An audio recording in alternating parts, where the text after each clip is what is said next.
Hey guys, tonight we aren't walking the grand colonnades of the Forum or standing in the shadow of the Colosseum. We're not recounting the tales of legions and their conquests, or the political schemes of emperors. Instead, we're stepping through a smaller, quieter doorway into the heart of a Roman home, the domus. Here, behind the stone walls, away from the clamor of the city, another kind of life unfolded. A life of immense pressure, silent duties, and quiet struggles. Tonight, we explore why it truly sucked to be a wife in ancient Roman times, to be the materfamilias who managed this entire world. It was a life bound by a contract she did not write, and governed by rules she could not change. And as always, if this kind of storytelling helps you unwind, feel free to like the video and subscribe, but only if it truly brings you peace. So get comfortable, let the world settle around you, and allow the quiet echoes of the past to draw you in. We have a long story ahead of us. Our story doesn't begin with a woman, but with a girl. And even before that, it begins with a single, terrifying moment of decision. Imagine the scene. A baby has just been born, its first cries echoing softly against the cool stone walls of the domus. The midwife, after cleaning the infant, does not hand her to her mother. Instead, she places the baby on the floor at the feet of the master of the house, her father, the paterfamilias. This man, by law and by tradition, held absolute power over his family, a power of life and death. He would look down at the newborn, and if he saw a future for her, if he deemed her worthy of joining the family, he would stoop and lift her into his arms. This was the sign of acceptance. If he turned away, the baby would be left outside, abandoned to the elements or to fate. From her very first breath, a Roman girl's existence was conditional. It was a gift, granted to her by a man. Assuming she was accepted, her identity was forged for her.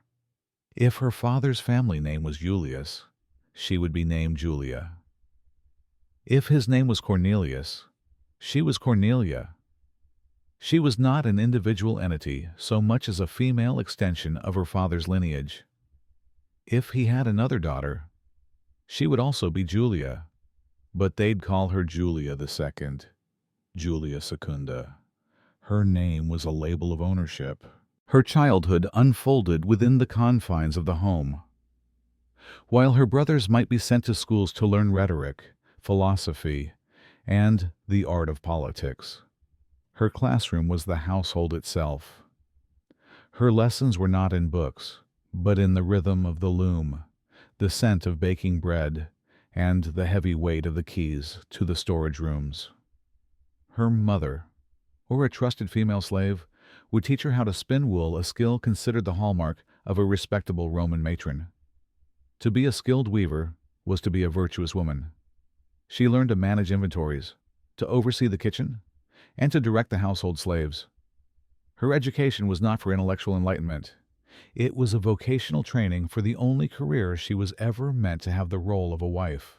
And woven through all of these lessons was one single, overarching concept, pudicitia. It's a word that translates imperfectly to modesty, or chastity, or virtue. But it was more than that. It was her family's honor, embodied in her conduct. It was her greatest asset, the jewel that would determine the value of her marriage alliance. Every glance she gave, every word she spoke, the way she walked, the way she dressed, all of it was meant to project an aura of quiet, untouchable purity. She was being polished and perfected, not for her own sake, but for the day she would be handed over from the authority of her father to the authority of her husband. Her life was an unwritten contract, and she was the currency. The years of her girlhood would pass in this quiet, deliberate rhythm of domestic training. The seasons would turn, And the child who once learned to hold a spindle would become a young woman who could manage its threads with practiced ease. But this period of life was fleeting, a brief, sheltered prelude to the true purpose for which she was raised. The transition from daughter to bride was often swift and absolute. One day, her father would summon her. He wouldn't ask for her opinion or inquire about her heart. He would simply inform her that a match had been made. The decision was his alone. Her future husband had been chosen. The terms had been negotiated between him and another paterfamilias. This wasn't a union of love. It was a transaction, a way to merge influential families, to settle a debt, to secure a political alliance, or to consolidate land and property. Her life was a piece on a strategic board, and she was being moved into position. Imagine being told, at the age of 14, that your childhood is over. This was the reality for many Roman girls who could be legally married from the age of 12, while their husbands were often much older, sometimes in their late 20s or 30s. The bride was expected to be young, fertile, and, above all, obedient. Her youth was part of her value. Could she refuse legally? Almost never. The authority of the paterfamilias was nearly absolute. To defy him in the matter of marriage was unthinkable. The only sliver of hope she had was if she could somehow prove that the chosen man was of despicable character, morally bankrupt to a degree that it would bring shame upon her family. But this was an extraordinary and dangerous path to attempt, requiring evidence and a level of confrontation a young girl was simply not equipped for. For virtually every Roman girl, her father's word was final. Her fate was sealed. The formal betrothal, the sponsalia, would follow. It was a ceremony that solidified the contract. Gifts were exchanged between the two families. Her fiancé would place a simple iron ring, the annulus pronubis, on the third finger of her left hand. They believed, with a touch of poetry, that a special nerve, the vena amoris, the vein of love, ran directly from this finger to the heart. It's a tradition that survives to this day. But for the young Roman girl, that ring was less a symbol of love and more a symbol of the binding agreement that would soon define the rest of her life. It was a promise made for her, not by her. And it marked the beginning of the end of her life as her father's daughter, and the start of her journey into the unknown world of being a wife. The time between the betrothal and the wedding was a strange, quiet limbo. But eventually, the chosen day would arrive. The night before, the girl would perform a quiet, heartbreaking ritual of farewell. In the soft glow of the oil lamps in her family's shrine, she would gather her childhood dolls, her toys, and the bordered toga she wore as a child. The toga praetexta. One by one, she would offer them to the lares, the spirits of her family's home. It was a final, silent goodbye. She was formally renouncing her childhood, sacrificing it on the altar of her new life. From this moment on, she was no longer a daughter in this house, but a bride on the verge of becoming a wife.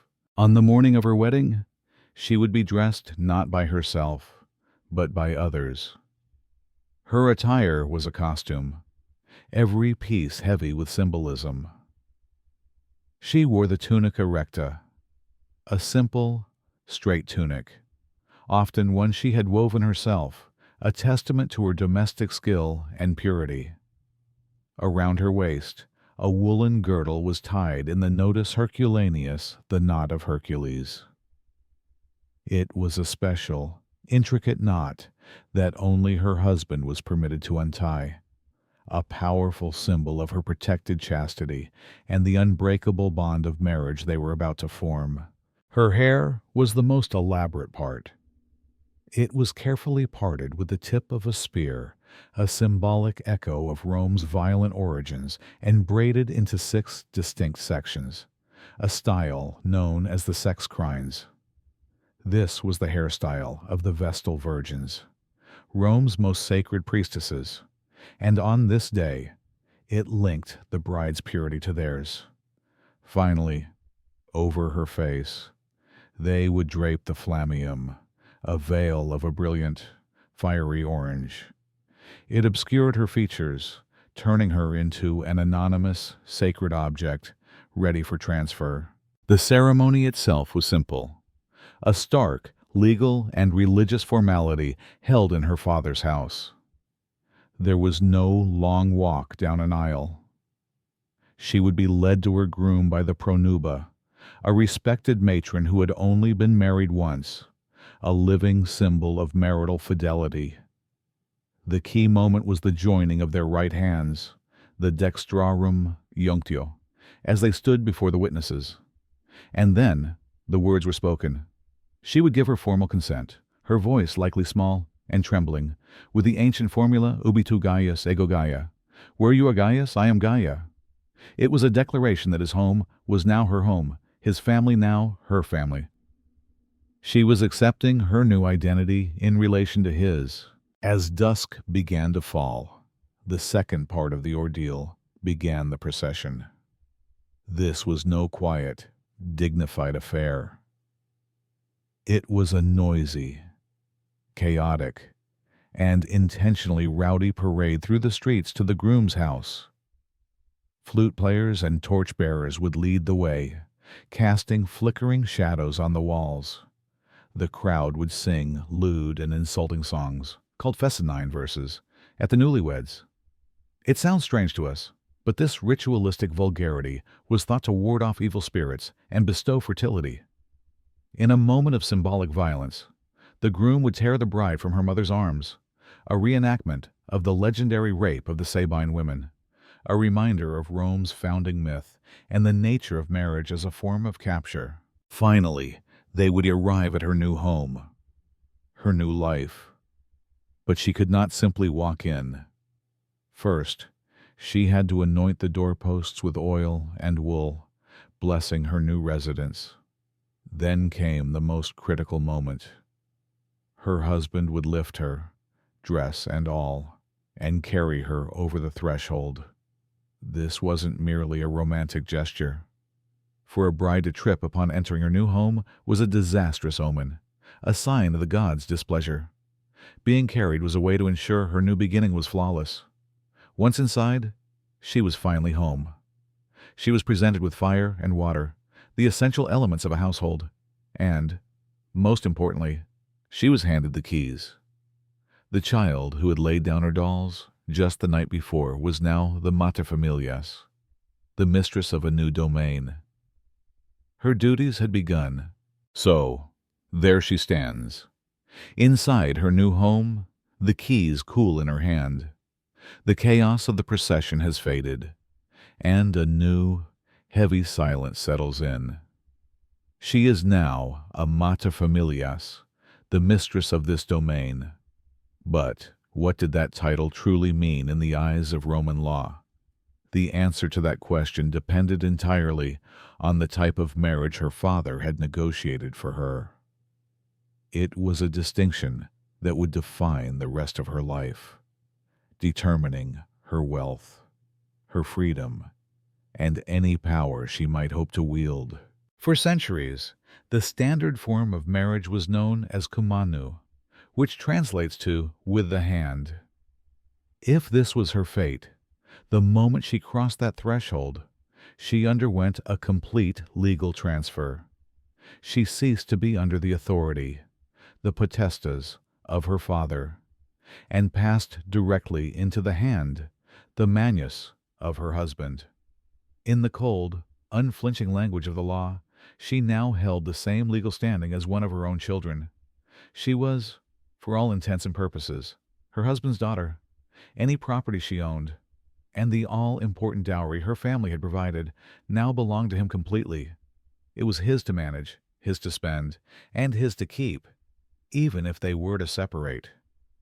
She had been fully absorbed into a new family, her old identity legally erased. But as Rome grew wealthier and more complex, another form of marriage began to take its place, becoming far more common by the late Republic and the time of the Empire. This was marriage sine manu, without the hand. Imagine the difference. In this arrangement, the wife moved into her husband's home, ran his household, and bore his children. But legally, she never left her birth family. Her official guardian remained her father, or a male relative from her own bloodline if her father had passed away. This single legal distinction changed everything. Her property remained her own. The dowry was given to her husband to manage for the upkeep of the household, but it was understood to be a loan. If he died, or if they divorced, the dowry had to be paid back in full to her or her family. This wasn't necessarily born from a newfound respect for women's autonomy. Rather, powerful fathers were increasingly unwilling to simply hand over their daughters' vast inheritances and enormous dowries to another man's complete control. They wanted to keep that wealth within their own family line. And so, the sine manu marriage was a way to form an alliance without forfeiting a fortune. For the wife, the consequences were profound. A woman married sine manu could inherit property from her father.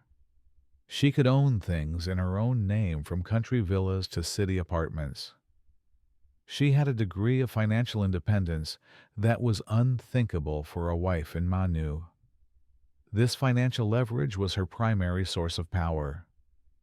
It ensured she was treated with a certain level of respect, because her dowry was a crucial part of the household's finances, and it could be withdrawn.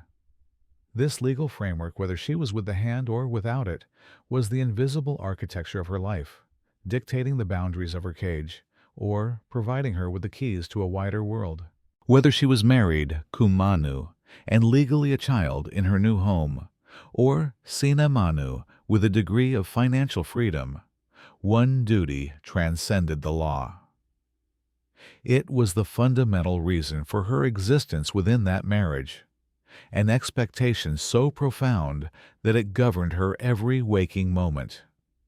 This was her primary, all-important function to produce children. For the Romans, marriage was a civic and religious duty, its purpose stated plainly in the Law Liberorum Quaerandorum Causa, for the purpose of seeking children. It was not about love or companionship or personal fulfillment. It was a contract designed to create legitimate heirs to continue the family name, to inherit the property, and, crucially, to maintain the sacred rights for the ancestors.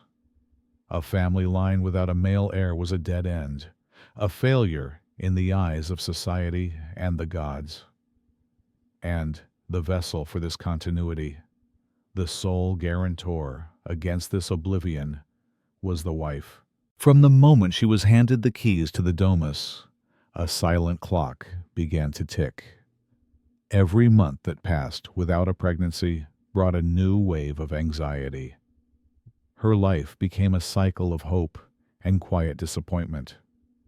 The pressure was immense, and it came from all sides, from her husband, from his family, and from her own sense of duty. But the greatest pressure was the desperate need for a son. A daughter was valuable for forging future alliances, but a daughter would eventually leave to join another family. Only a son could carry on the gens, the family name. Only a son could truly secure his father's legacy, and by extension, his mother's position. And if the children did not come, the fault was laid squarely at her feet. In a world with no understanding of modern medicine, infertility was seen as a uniquely female failing. It was her body that was barren, her duty that was unfulfilled.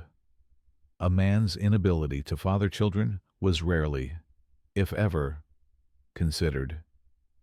This barrenness was one of the oldest and most socially acceptable reasons for a man to divorce his wife. He could send her away without blame or social stigma, freeing him to marry a younger, hopefully more fertile, woman. Imagine the suffocating weight of this reality. Your entire worth, your security, your very place in the home you managed was contingent upon your body's ability to conceive and bear a healthy son. You would offer prayers and sacrifices to Juno, the protector of marriage, or to Bona Dea, the good goddess who watched over women. You would try remedies and consult healers. But ultimately, you lived in a state of perpetual uncertainty. Your body was not your own. It was a vessel for the future of your husband's lineage. And if that vessel proved empty, you could be cast aside. This was the silent, terrifying gamble at the very heart of being a wife in ancient Rome. Let's imagine, for a moment, that the prayers were answered. The gods have shown favor, and the young wife is with child. The household breathes a collective sigh of relief. Her status elevates. She is on the cusp of fulfilling her ultimate duty. But in escaping the social death of barrenness, she now faced a very real risk of actual death. The next great trial was childbirth itself. In our modern world, we are insulated from the raw, terrifying dangers of childbirth. But in ancient Rome, the birthing bed was one of the most dangerous places a woman could be. Every single pregnancy was a life-threatening event. The mortality rate for both mother and infant was staggeringly high. She was walking into a battle with no modern weapons to defend her. There was no understanding of bacteria or sterile procedure, so the risk of infection after birth was enormous and often fatal. A fever that started a day or two after delivery could easily lead to death. There was no way to stop a severe hemorrhage, no blood transfusions, no advanced surgical techniques to handle a complicated delivery. The cesarean section, despite its name, was not a procedure used to save the mother. It was a last-ditch effort performed on a dying or deceased woman to try and save the child for the sake of the family line. This danger was amplified by the very nature of Roman marriage. A girl who had married at 14 or 15 was now facing this ordeal in a body that was often not yet fully mature, making a difficult labor all the more likely. Her youth, so prized in the marriage contract, became her greatest vulnerability. When the time came, the birthing room was an exclusively female world. The husband was nowhere to be seen. This was not his space.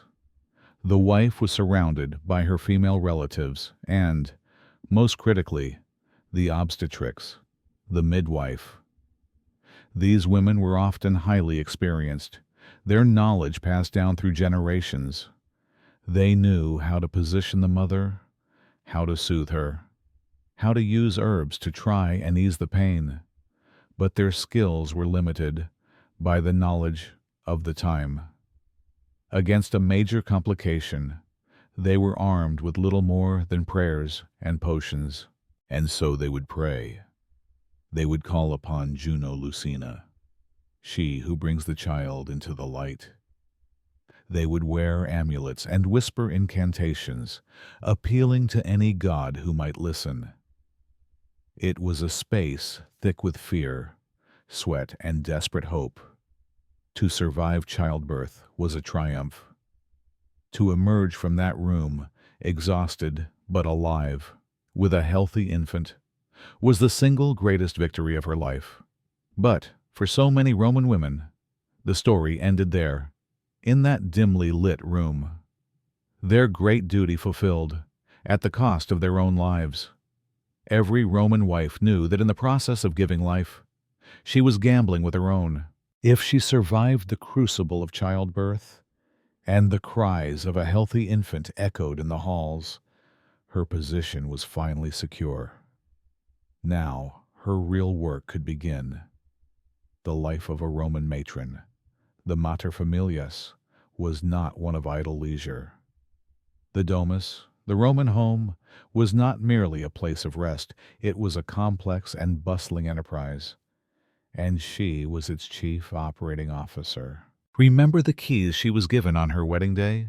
They were not just a symbol. They were the tools of her trade.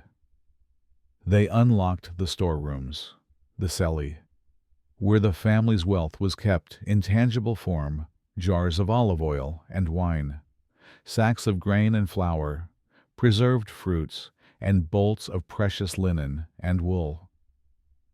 Her first and most critical job was the management of these resources.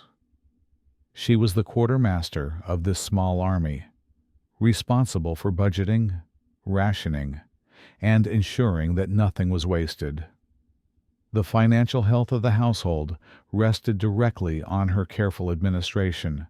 Her primary domain was the lanificium, the production of wool. This was the quintessential duty of a respectable Roman wife, a tradition stretching back to the city's legendary founders. It was her responsibility to oversee the entire process, from the raw, greasy fleece to the finished thread, and finally to the woven cloth that would become the tunics and togas for her entire family. She would lead her female slaves in this work, carding, spinning, and weaving, often for hours each day. A woman skilled with the loom and spindle was the embodiment of Roman female virtue. This wasn't a quaint hobby. It was a vital economic activity that clothed the family and demonstrated its self-sufficiency and moral fiber. Beyond the loom, her authority extended to every corner of the house. She directed the kitchen slaves, planning the daily meals, and overseeing the preservation of food for the long winter months. She was the keeper of the family's medicines, a household pharmacist mixing traditional remedies for common ailments.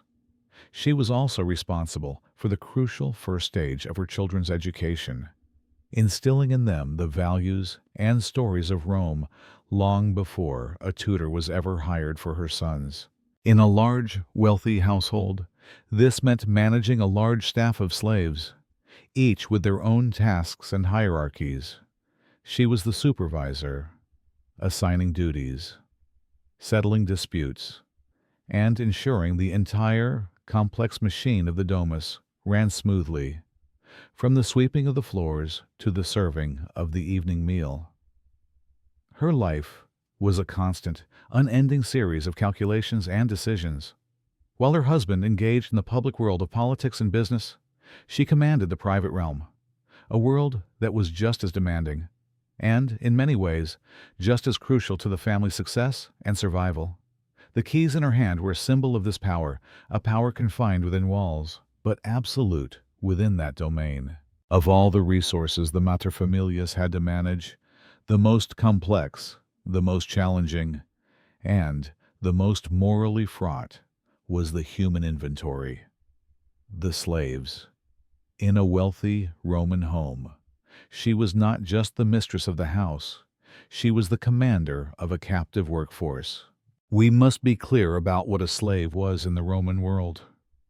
They were not seen as employees or servants. They were property, plain and simple.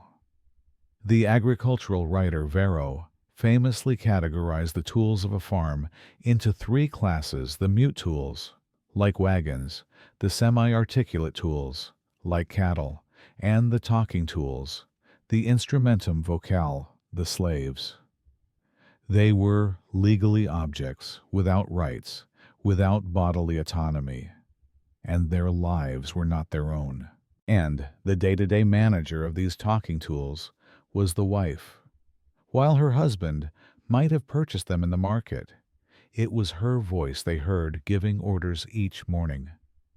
It was her standards they had to meet in the kitchen, at the loom, or in the nursery. She was the architect of their daily existence, and the nature of that existence depended almost entirely on her character. A mistress could be a source of relative stability and kindness. She might form a close bond with her personal maid, the ornatrix, who helped her with her hair and clothes each day. A deep affection often grew between the mistress and the wet nurse, the nutrix, the slave woman who fed and cared for her own children.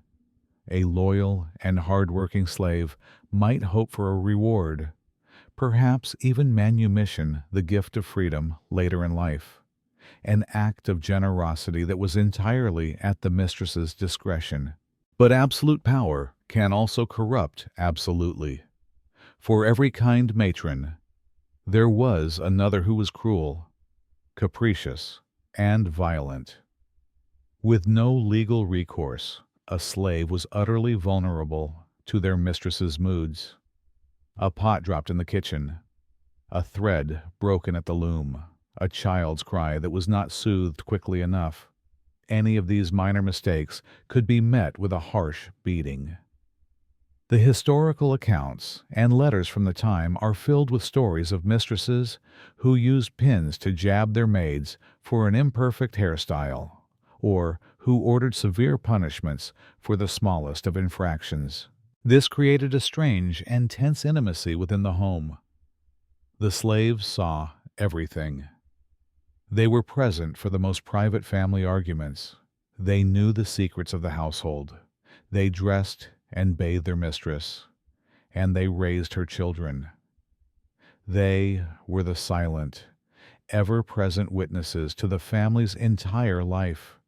This proximity bred a complicated mix of familiarity and fear. The mistress had to constantly project an aura of unshakable authority, while the slaves had to navigate a treacherous social landscape where their survival depended on anticipating the whims of the woman who held their lives in her hands. It was a relationship built on a foundation of total dominance, and it shaped the moral character of every woman who held the keys to the domus. In the private world of the Roman marriage, behind the carefully maintained facade of wifely virtue and family honor, lay the complex and deeply unequal reality of fidelity. The rules that governed the marriage bed were perhaps the clearest illustration of the chasm between the lives of men and women. For a Roman wife, faithfulness was an absolute, legally enforced demand. For her husband, it was largely a matter of discretion. Let's be perfectly clear. A Roman husband having sexual relationships with people other than his wife was, in most cases, completely acceptable. It was not considered adultery. Society expected and tolerated men to visit prostitutes or to have relations with the slaves within their own household. It was seen as a natural outlet for a man's desires, posing no threat to the social order. His body was his own. The only time his actions crossed the line into a legal crime was if his partner was another freeborn, married woman. And even then, the crime was primarily seen as a property violation against the other woman's husband, not as an act of infidelity against his own wife. Now, imagine the world from her perspective. For the wife, the rules were entirely different. Any sexual act she engaged in outside of marriage was adulterium, a grievous crime. And this was not just a personal betrayal. It was a crime against the state. Why? Because a wife's infidelity threatened the very foundation of the Roman family, the certainty of paternity.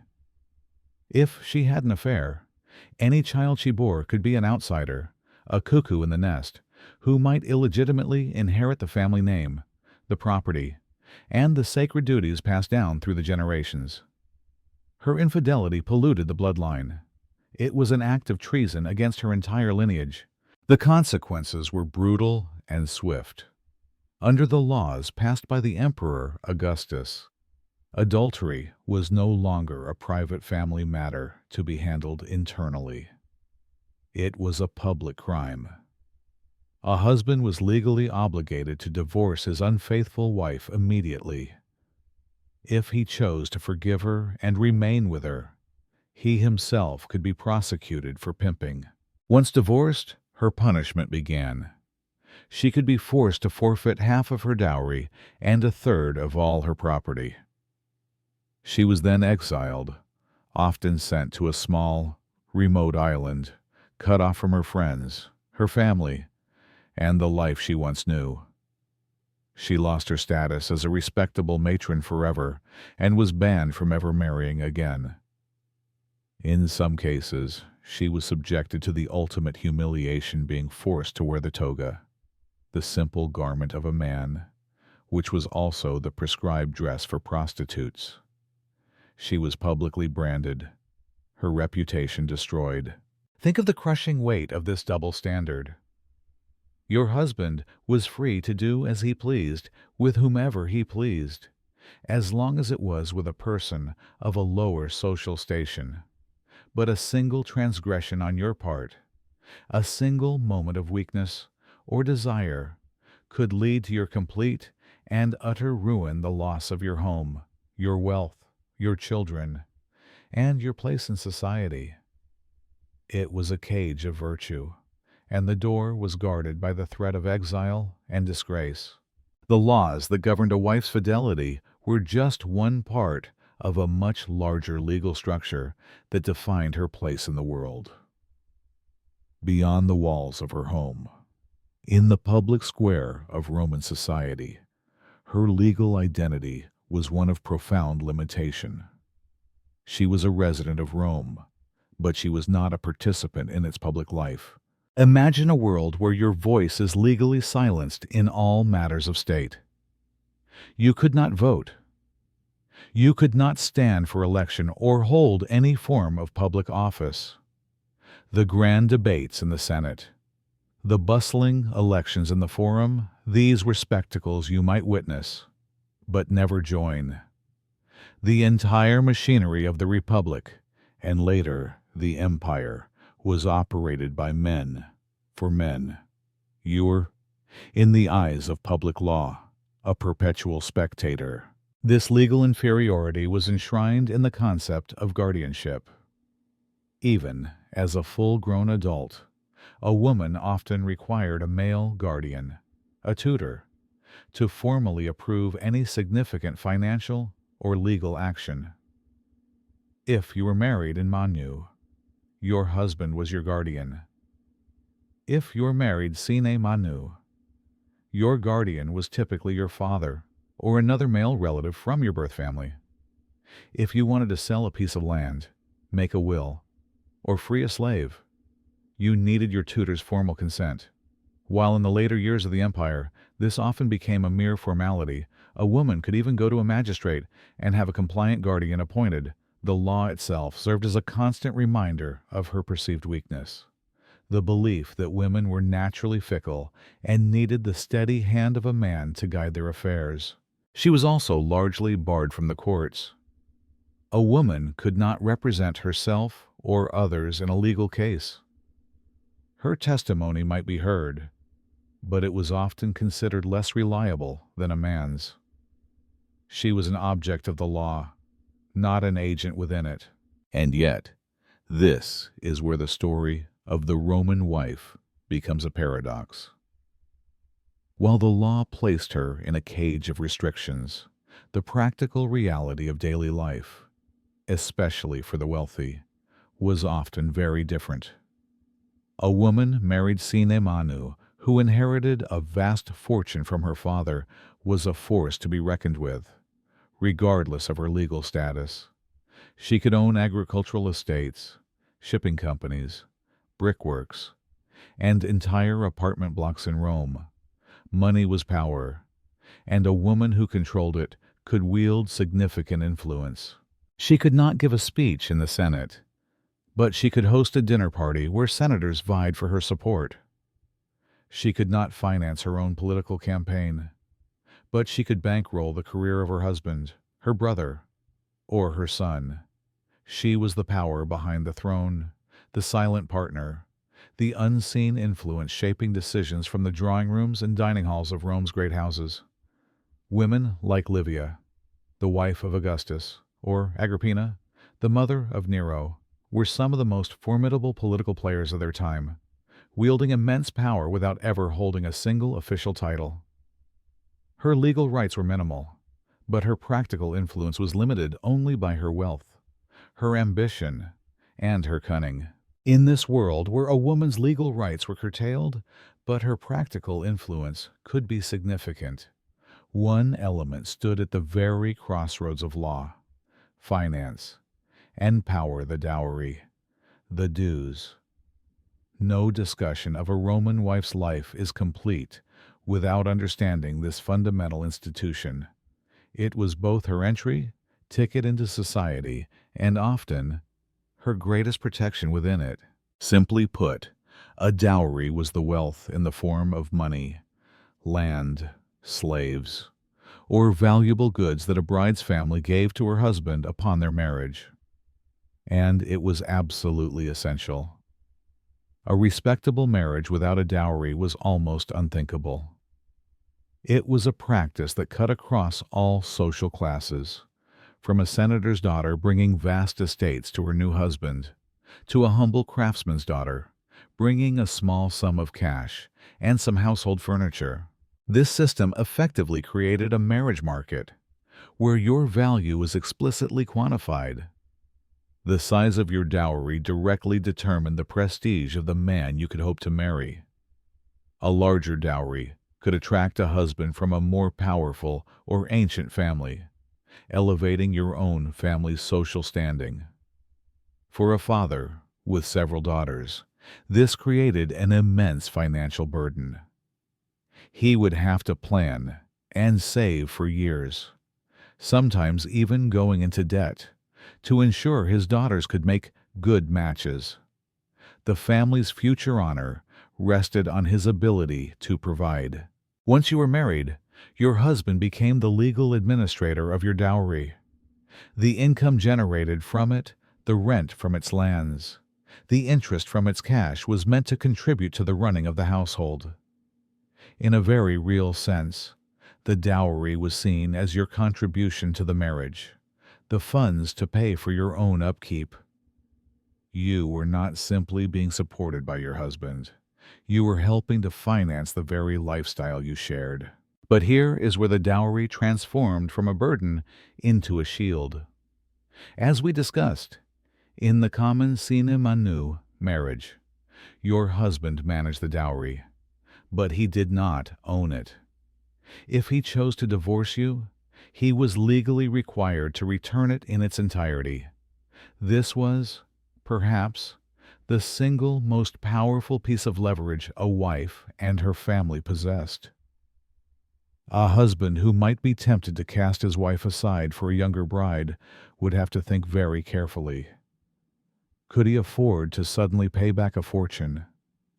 This legal protection insulated a wife from the whims of her husband and gave her a measure of security that the law otherwise denied her. So the dowry existed in this strange duality. It was the price tag that determined your worth in the marriage market, a heavy burden for your birth family to bear. But once you crossed the threshold into your new life, that same dowry became your shield and your anchor, a silent testament to your value and the one thing that ensured you could not be easily dismissed. It was a chain of gold, but it was also a lifeline. The dowry, that great shield for a married woman, was most powerful at the moment the marriage itself dissolved. And contrary to what we might assume about the ancient world, divorce in Rome, especially in the later Republic and the Empire, was surprisingly common, informal, and often brutally simple. There were no lengthy court battles, no judges weighing evidence for months on end. For the common sine manu marriage, divorce was a private act. It could be accomplished with a simple, clear declaration of intent. The husband could dismiss his wife with the cold, formulaic phrase, "Tuas res tibi habeto," which means, "Take your things for yourself." And with those words, the union was over. She was expected to gather her personal belongings and leave his house. But who held the power to make this momentous decision? The husband, of course, could always initiate a divorce. But in a sine manu marriage, the wife's father also retained the legal power, the potestas, over his daughter. This meant he could actually end her marriage, even against her own wishes and the wishes of her husband. If a better political alliance presented itself, or if he had a falling out with his son-in-law, he could simply dissolve the union and recall his daughter and her dowry home. This serves as a stark reminder that a woman's marriage was often not truly her own, but a strategic asset of her birth family. Over time, it did become more acceptable for a wife to initiate the divorce herself, but it was a far more daunting step for her to take. She would be leaving the home, the children, and the life she had built. Regardless of who started it, the central, defining issue of any divorce was the dowry. The marriage might be over in a moment, but the financial settlement could be complicated. If the wife was deemed to be at fault for a serious offense like adultery, her husband could keep a significant portion of the dowry. But in a divorce without such fault, he was legally obligated to return it. This financial reality was the true battleground. A husband might drag his feet, claim poverty, or argue for deductions based on household expenses. But ultimately, the law was on the side of the dowry's return. But in this grim accounting, there was one cost that was almost always borne by the wife alone, a price far heavier than any sum of money: the children. In a Roman divorce, custody almost universally went to the father. The children were part of his bloodline, his gens. They belonged to his house. When a mother was divorced, she walked out of the door alone. She had no legal right to her children. She might be able to visit them, depending on the goodwill of her ex-husband, but her role as their daily caretaker, their mother, was over. This was perhaps the cruelest term in the unwritten contract of being a Roman wife if the union failed. She would lose everything, including the very children her body had been tasked to produce. If her marriage did not end in the cold separation of divorce, it would end in the finality of death. To become a widow in ancient Rome was to enter the most paradoxical state a woman could ever know.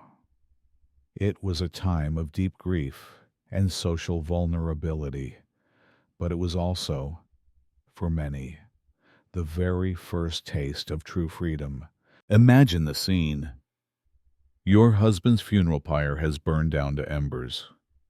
The period of mourning is observed. And then, in the quiet aftermath, your legal status fundamentally shifts. If your own father was also deceased, you could become sui juris of your own law.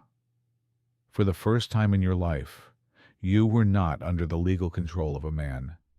Not your father's, not your husband's. You were an independent legal entity. The requirement for a guardian, a tutor, had, by the time of the empire, become mostly a formality that could be easily managed. You could now own property, make contracts, and write a will entirely in your own name. Financially, your position could be incredibly strong. Your dowry was returned to you in full, and it was customary for a husband to leave his wife a significant portion of his estate, often the lifelong use of 1/3 of his property. This combination could make a widow fabulously wealthy, and in Roman society, wealth was power. But this newfound freedom came with immense pressure. A rich, independent widow was the most attractive prize on the Roman marriage market. Suitors would appear immediately, eager to gain control of her fortune through a new marriage. Her own family might pressure her to accept a match that would benefit the family's political or financial ambitions. The state also had a vested interest in her future. The Augustan moral laws, the same ones that punished adultery so severely, also targeted widows. If you were of childbearing age, you were expected to remarry within a year.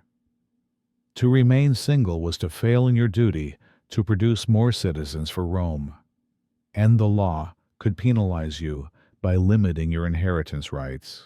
This created a deep conflict between the practical needs of the state and the highest ideal of female virtue. This ideal was the univira, the one-man woman. The most honored and respected path for a widow was to remain loyal to her deceased husband's memory for the rest of her life, never remarrying, dedicating herself to his legacy and their children. Epitaphs and funeral eulogies are filled with praise for women who chose this path, lauding them for their piety and unwavering devotion. So, for the first time, you faced a true choice. Do you embrace your independence, your status as a powerful sui iuris woman, and try to live up to the noble ideal of the univira? Or do you yield to the intense social and legal pressure to remarry, sacrificing your autonomy for the security and social acceptance of a new union? It was a decision that rested entirely on your shoulders, a heavy, complex choice that would define the remainder of your days. Beneath the complex web of laws, duties, and social pressures, the life of a Roman wife was anchored by a deep and constant current of religious responsibility. She was not just the manager of the household's material wealth. She was the chief priestess of its spiritual well-being. Her domain was the religion of the home, a sacred sphere that gave her a unique and powerful authority.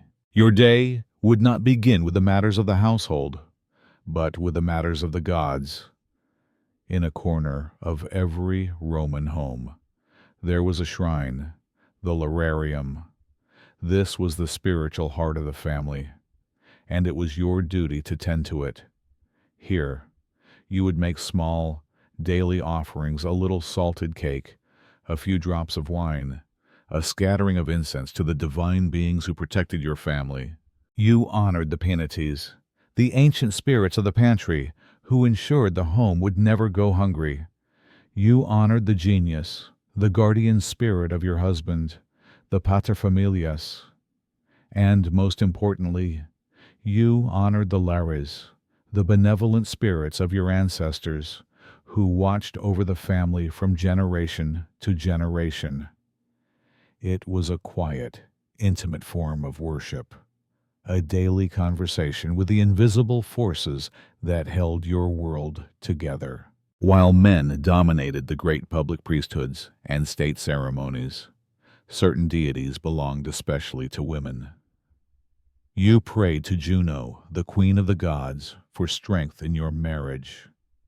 You sought the blessing of Vesta, the goddess of the hearth, whose sacred flame you tended in your own home, a private echo of the eternal fire that burned in her temple. And some rituals were for women alone. The cult of the Bona Dea, the good goddess, was a mysterious and exclusively female domain. Once a year, her secret rites were celebrated at the home of one of Rome's senior magistrates, led by his wife. Men were so strictly forbidden that even male portraits had to be covered. It was a rare and powerful space where female spiritual authority was absolute. This role as the priestess of the home placed you in a fascinating parallel with Rome's most revered religious figures, the Vestal Virgins. The Vestals were married to the state, their purity safeguarding the public hearth of Rome. Their virginity was a national asset. You, the Roman matron, were the guardian of the private hearth. Your fidelity, your pudicitia, safeguarded the purity of your own family's bloodline. The Vestal protected the soul of Rome. You protected the soul of the domus. One was a public servant, the other a private one, but both were essential pillars of the Roman world order. This sacred duty gave your role as a wife a significance that transcended the mundane tasks of household management. You were the keeper of the family's flame. She was the priestess of the hearth and the queen of the domus. Within those walls, her authority was clear. But what happened when she stepped outside, into the bustling, noisy, sun-drenched streets of Rome? Here, in the public sphere, her role changed dramatically. She moved from being a commander to being, for the most part, a symbol. As we know, she had no formal public life. The world of politics, of law, of military command, this was a world closed to her. But to be without a formal voice was not to be invisible. A respectable Roman matron was a frequent and important presence in the city's public spaces, but her presence was always a performance, governed by strict expectations. You would, of course, attend religious festivals and visit the great temples. These were sanctioned public outings, a part of your civic and spiritual duty. You might go to the public baths, the thermae, great social hubs where women could gather and talk during the hours specifically designated for them. You would go to the markets, but never alone. A respectable woman was always accompanied, shadowed by a retinue of slaves that acted as both her assistants and her bodyguards, their presence a clear signal of her status and her protected virtue. When you appeared in public, you were a walking billboard for your husband's wealth and position. Your clothing, the quality of your linen, the intricate folds of your stola, a long, sleeveless tunic worn over her inner tunic, the complexity of your hairstyle, and the expense of your jewelry all spoke volumes about your family's place in the social hierarchy. Your conduct was under constant scrutiny. You were expected to be modest, dignified, and composed. Your gaze was to be downcast. You were to be seen, but not to draw inappropriate attention to yourself. The old, conservative ideal, praised by writers from generations past, was that a virtuous woman should only be seen in public twice in her life, on her wedding day and her funeral day. By the time of the Empire, this was an archaic and unrealistic notion. Women were a regular part of the city's vibrant life. Yet, the spirit of that old ideal lingered. The belief that a woman's true place was in the home, that her public excursions should be purposeful and restrained, still shaped how she was judged. So, when you walked through the streets of Rome, you were never just an individual. You were the wife of your husband, the daughter of your father, the mother of your sons. You were a living symbol of your family's honor, and that honor was a heavy cloak to wear every time you stepped out the door. Every Roman wife lived in the shadow of an impossible ideal. This was the image of the perfect matron, a figure of quiet strength, unshakable loyalty, and flawless virtue. She was a master of the household arts, particularly the weaving of wool. She was modest in her dress and conduct. She was devoted to her husband and children. And for generations of Romans, this ideal had a name and a face: Livia Drusilla, the wife of the first emperor, Augustus. In the public eye, Livia was the embodiment of every Roman virtue. She dressed modestly, avoiding ostentatious jewelry.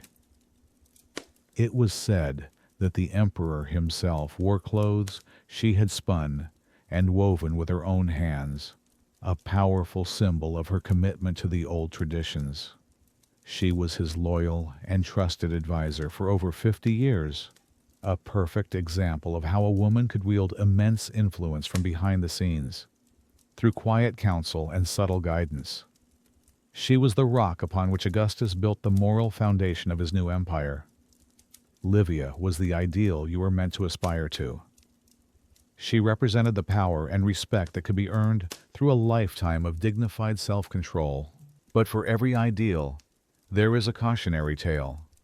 For every Livia, there was an anti-matron, a figure whose story was whispered as a terrifying warning of what happens when a wife rejects her sacred duties. And the most infamous of these was Valeria Messalina, the young wife of the much older Emperor Claudius. Where Livia was the image of public modesty, Messalina became the symbol of scandalous excess. The ancient historians paint a picture of a woman with an insatiable sexual appetite, a woman who sneaked out of the palace at night to work in a brothel, a woman who saw her fidelity not as a sacred duty, but as an inconvenience to be ignored. Where Livia's ambition was patient and hidden, Messalina's was overt, ruthless, and deadly. She used her power as empress to eliminate anyone she saw as a rival, leaving a trail of exiled and executed nobles in her wake. Her story ended in the ultimate act of defiance. While still married to the emperor, she allegedly went through a marriage ceremony with another lover, an act of treason that could not be ignored. Her downfall was as swift and brutal as her reign had been. She was executed, and the Senate officially erased her name from all public records, a final attempt to wipe the stain of her memory from Roman history. Imagine being a wife in Rome, caught between these two powerful archetypes. You were told to be a Livia patient, virtuous, and quietly influential. But you heard the lurid, whispered stories of Messalina, a constant, terrifying reminder of the consequences of stepping outside the prescribed lines. It reinforced the fragility of your position. One path led to honor and security. The other led to disgrace and oblivion. The tightrope you walked every day was suspended between these two legendary figures. Beyond the grand dramas of virtue and scandal, the life of a Roman wife was also composed of countless quiet, private moments. Her morning did not begin with managing the household, but in front of a polished bronze mirror, with the help of her personal maids, engaging in the complex and demanding ritual of beauty. Her appearance was not simply a matter of personal vanity. It was a critical part of the public performance of her status. The Roman ideal of beauty was, above all, a look of wealthy leisure. This meant, most importantly, pale skin. A pale complexion was an immediate and obvious sign that you did not have to toil in the fields under the hot sun. To achieve this, you might dust your face with simple chalk powder, or, for a more lasting and luminous effect, with white lead, a highly toxic substance that slowly poisoned the user. A touch of color was added with red ochre, a mineral pigment applied to the cheeks and lips for a healthy blush. Your eyes would be delicately lined with kohl, a dark powder made from soot or ground antimony, to make them appear larger and more expressive. Your skincare routine could involve a variety of oils and creams. Lanolin, derived from wool, was a common base for moisturizers. At night, you might apply a face mask made from a paste of bread and milk to soften the skin. The poet Ovid and the writer Pliny the Elder record a vast and sometimes bizarre pharmacopoeia of beauty treatments, from exotic herbs and essences to more unsettling ingredients, all promising to preserve youth and erase the telltale signs of aging. But the true centerpiece of your appearance, the ultimate signifier of your fashion and status, was your hair. Roman hairstyles were not simple or natural. They were elaborate, architectural constructions that changed dramatically with the fashions set by the empresses in Rome. Your hair would be curled, braided, pinned, and piled high in complex structures that required immense skill and hours of work from a specialized maid, the ornatrix. To hold these styles in place, you might use lotions, wires, and countless pins. If your own hair was not thick enough, or if you desired the fashionable blonde or red hair of the northern barbarians, you would wear wigs, often made from the hair of captive women from Gaul and Germany. Your hairstyle was a work of art, a daily testament to the fact that you had the wealth and time to engage in such elaborate self-presentation. This entire daily ritual was an essential part of your duty. To present a beautiful, healthy, and fashionable face to the world was to bring honor to your husband and your family. It was another layer of the performance, another role to play in the complex drama of being a wife in ancient Rome. The Roman wife's knowledge was intimate and comprehensive. She knew the household's routines, its rhythms, and its secrets. She oversaw the preparation of its food and the pouring of its wine. And this deep, domestic knowledge granted her access to one final, terrifying form of power, a weapon that could be wielded in complete silence: poison. In a world where you could not raise a sword, command a legion, or give a speech in the Senate, poison was the great equalizer. It was stereotyped by Roman writers as a woman's weapon because it required no physical strength, only opportunity and a cold, calculating resolve. It was an act of ultimate betrayal, turning the most fundamental acts of care, the offering of a meal, the pouring of a drink, into a vehicle for death.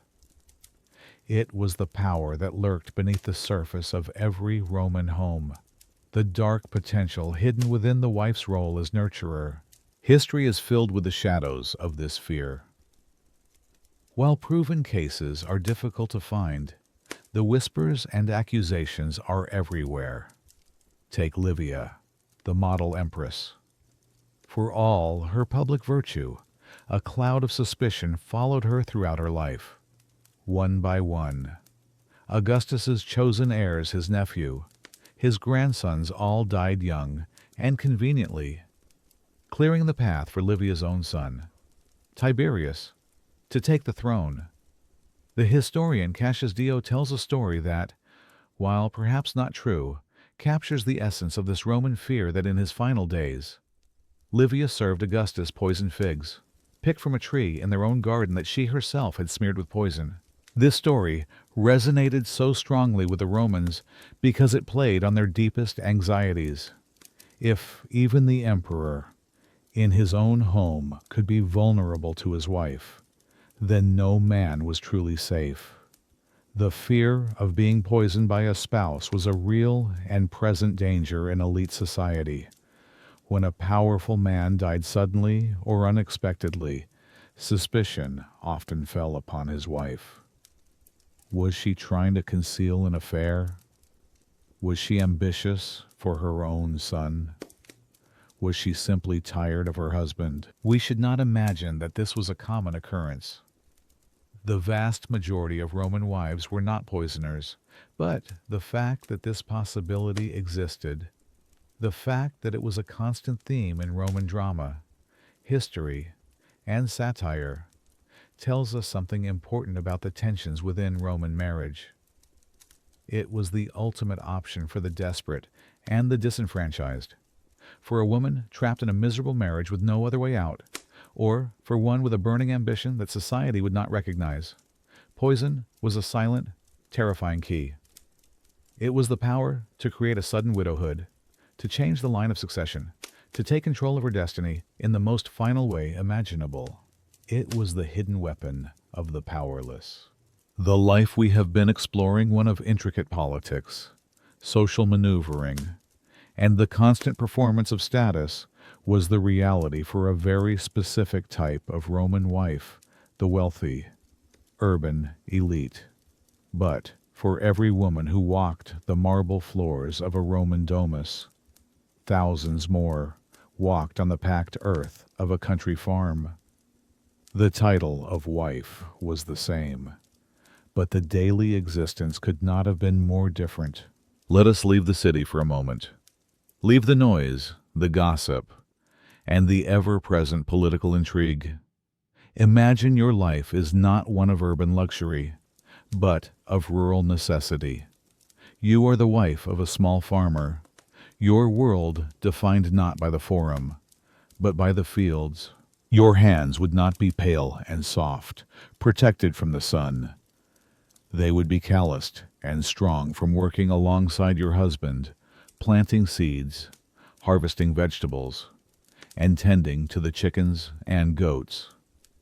Your primary concern would not be the latest fashion in hairstyles from the capital, but whether the rains would come in time for your crops. You would spend your days grinding grain into flour, pressing olives for oil, and preserving food for the winter. You might have one or two slaves to help, or, more likely, none at all. Your life would be one of physical labor, your rhythm dictated by the rising and setting of the sun and the slow, steady turning of the seasons. It was a life of subsistence, not of status. Now, imagine another kind of rural life. You are the wife of a wealthy landowner, the mistress of a grand country villa. You are still an elite, but your power base is different. The villa is not just a home, it is the headquarters of a massive agricultural enterprise. Like your urban sister, you are a manager, but on a far larger scale. You don't just oversee a dozen household slaves. You are responsible for the hundreds of farm slaves who work your vast fields of grain, your vineyards, and your olive groves. Your concerns are not about a single dinner party, but about the annual grape harvest, the quality of your olive oil, and the logistics of selling your surplus at market. You are a businesswoman, the COO of a large-scale agricultural factory. You might live here year-round, a queen in your own green kingdom, or you might travel between the villa and a house in the city, your life a hybrid of these two worlds. The legal framework of marriage, the expectation to produce heirs, the ideal of fidelity, these things bound all Roman wives together. But the texture of their lives, the feel of their days, was fundamentally different. The worries that kept a farmer's wife awake at night were not the same as those that troubled the mistress of a city mansion. Your experience of being a wife in the Roman world depended entirely on where you stood, whether your feet were on stone pavement or on fertile soil, whether you lived in a city mansion or on a sprawling country estate. If you were a wife in the upper echelons of Roman society, you lived with a constant and crushing pressure. It was the unspoken duty to protect your husband's most valuable asset, an asset more important than his land, his money, or his political office. This was his dignitas. Dignitas is a word that doesn't translate easily. It means dignity, yes, but it's also much more than that. It was a man's social standing, his honor, his reputation, the sum of his personal worth in the eyes of society. It was built upon his family's history, his military achievements, his political career, and his moral conduct. In the competitive, face-to-face world of Roman politics, dignitas was everything, and his wife was its most fragile and important guardian. A man's ability to control his own household was seen as a direct reflection of his ability to lead in public life. And you, his wife, were the primary symbol of that household. Your behavior was a mirror reflecting his character. If you conducted yourself with modesty, grace, and unimpeachable virtue, you enhanced his dignitas. You showed the world that he was a man in command of his own domain, and therefore worthy of commanding others. But if a whisper of scandal touched your name, it was a direct stain upon his honor. If you were seen as too extravagant, too loud, too familiar with other men, It suggested that your husband was either too weak or too foolish to control you. If rumors about your fidelity circulated, true or not, they could cripple his political career. His rivals would use the scandal as a weapon, arguing that a man who could not keep his own wife in line could not be trusted to manage the affairs of the state. This meant your life was lived under a microscope. Every action was weighed for its potential impact on his reputation. Your choice of friends, the way you spoke to the slaves, the clothes you wore, the expression on your face at a dinner party, it was all subject to scrutiny. You were not just an individual. You were a public figure, and your reputation was a family asset. Your virtue, your pudicitia, was not truly your own. It belonged to the family, a precious and fragile treasure that you were tasked with protecting at all costs. This was a constant, heavy weight. It fostered a life of guarded caution, where true, unobserved privacy was a rare luxury. You were the keeper of your husband's honor, and any misstep on your part could send the entire edifice of his public life crashing to the ground. The pressure to uphold the family's honor in public was immense, but it was often forged in the private crucible of her new family life. On her wedding day, a young girl, often just a teenager, would walk out of the home she had known her entire life and into the home of a stranger, her husband. But she wasn't just marrying him. She was being absorbed into his entire family, with its own history, its own alliances, and its own formidable matriarch. Perhaps the most critical and challenging relationship she had to navigate was with her mother-in-law. Imagine this young bride, tasked with becoming the new materfamilias, the mistress of the household. Now, imagine her husband's mother still lives in that same house, a respected widow who held that very same position for the last 30 years. This woman knew every secret of the household, every strength and weakness of the slaves, every family tradition. You were now stepping into her role, under her watchful eye. This relationship could be her greatest source of support. A kind and welcoming mother-in-law could be a mentor, a guide, and a friend. She could teach the young wife the specific ways of the family, offer advice on managing the household, and provide immense comfort and wisdom during the terrifying ordeal of a first pregnancy. She could become a powerful ally, helping to solidify the new wife's position and authority. But if the mother-in-law was resentful, critical, or jealous, she could make the young wife's life an unbearable misery. She could undermine her orders to the slaves, criticize her cooking, her weaving, her very presence. She could whisper criticisms to her son, poisoning his mind against his new bride. In a world where you had left your own family behind, your daily happiness could depend almost entirely on the temperament of this one woman. You had to earn her respect, and that was often a long and arduous process. And looming over everyone was the ultimate authority in the house, your father-in-law, the paterfamilias. Your relationship with him would likely be one of formal, distant respect. He held absolute power over the entire family, including your husband. His word was law. But it was the women of the house, led by his wife, who managed the day-to-day social dynamics. You entered this new family as an outsider. Your place was not guaranteed by the wedding ceremony. It had to be earned. You had to prove your worth through your competence, your deference, your quiet strength, and above all, by providing the family with the heir it desired. You had to slowly, carefully, weave yourself into the fabric of a family that was not your own. We have spoken of duty, of law, of honor, and fear. We have built the architecture of the Roman wife's life, a structure of rules and expectations. But what of the heart? In a marriage that began as a transaction, a practical arrangement between two families, was there any hope for love? The answer is a quiet and complicated yes. Love was not the reason for the marriage, but it could, sometimes, be its unexpected result. You were tied to a man you did not choose, often a man much older than you, but he was the person with whom you would share your entire life.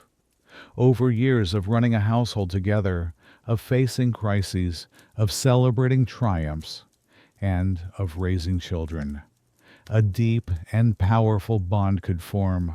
This bond might not always resemble our modern ideal of romantic love. The Romans had a word, caritas, which captures it beautifully. It was a sense of deep affection, of partnership, of mutual respect and unwavering loyalty. It was the quiet comfort of a shared existence. We see glimpses of this affection in the historical record. The writer Pliny the Younger wrote beautiful letters to his young wife, Calpurnia, when they were apart. He tells her how he misses her, how he reads and rereads her letters, how he praises her intelligence and her devotion to him. They reveal a relationship of genuine tenderness and partnership. We also see it carved in stone. Funeral epitaphs, the final messages to the dead, are filled with heartbreaking expressions of love and loss. Husbands describe their deceased wives as a coniunx carissima, a dearest partner, or an uxor dulcissima, a sweetest wife. One of the most famous inscriptions, the Laudatio Turiae, is a long, beautiful eulogy from a husband to his wife, praising her for her courage, her loyalty, and the incredible partnership they shared through decades of civil war and hardship. But for every marriage that blossomed into this kind of affection, there were surely many that remained cold and distant. Imagine being a young girl, married to a powerful, older man who sees you as little more than a vessel for his legacy. He might be polite, he might be correct, but there is no warmth, no shared laughter, no meeting of minds. Your life becomes one of purely mechanical duty, an emotional desert stretching for decades. You would be a stranger in your own home, sharing a bed with a man whose heart you could never know. So, like everything else in a Roman wife's life, the possibility of love was a gamble. You were handed a partner. With time, luck, and shared experience, he might become the dearest person in your world, or he might remain a stranger forever. You could only do your duty and hope that, in the quiet moments of a long life together, something like love might grow. Her life was a performance, and the Roman dinner party, the convivium, was one of its most important stages. Here, in the flickering lamplight of the dining room, all the threads of her life came together: her skill as a household manager, her social grace, and her role as a symbol of her husband's status. In the old, stern days of the early Republic, a respectable wife would not have even shared a dining couch with the men. While they reclined on their elbows, in the Greek fashion, she would have sat upright on a simple chair, a clear symbol of her separate and more modest status.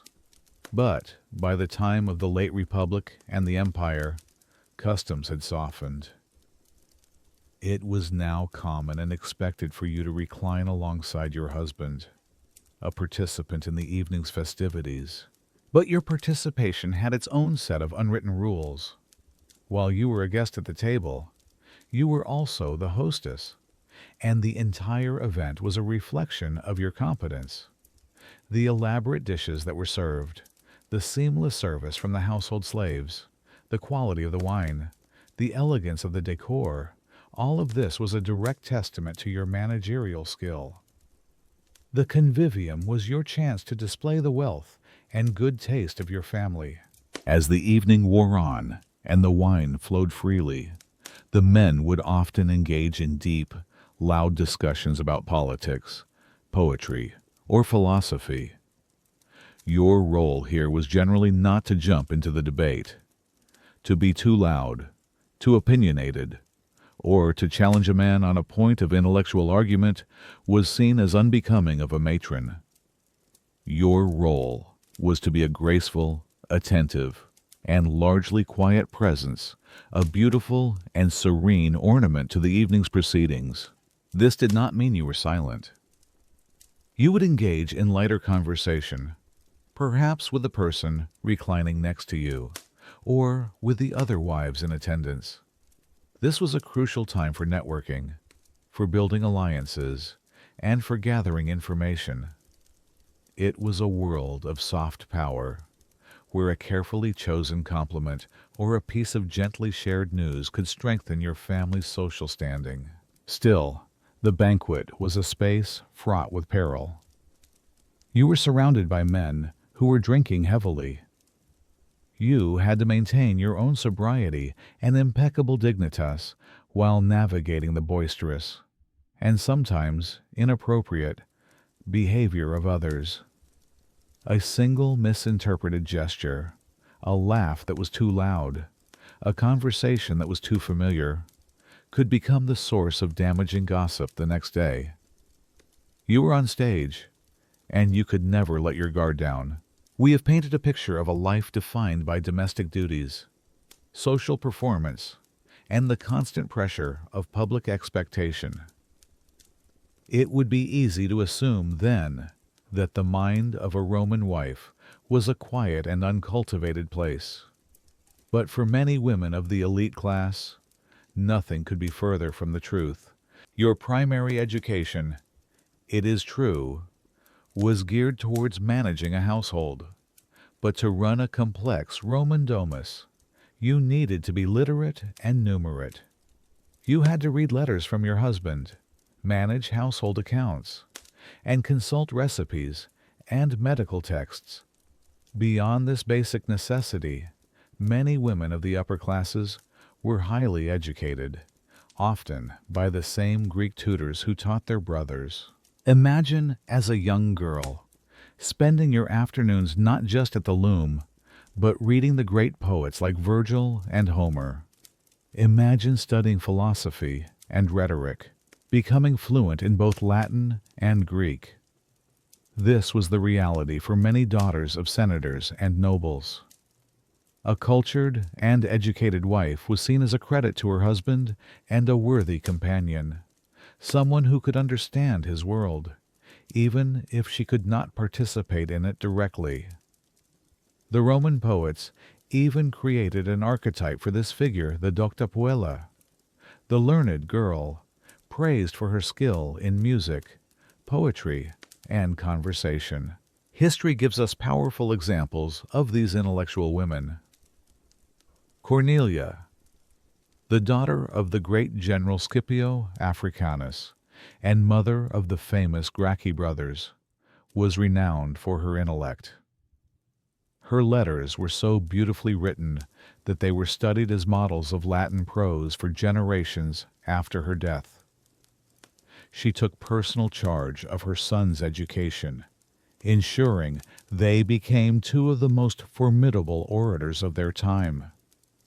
She was a testament to the fact that a woman could be a powerful intellectual force, and yet, a woman's intellect was another tightrope she had to walk. A wife who was cultured and intelligent was an asset. But a wife who was too intelligent, who flaunted her knowledge, could be seen as threatening and unfeminine.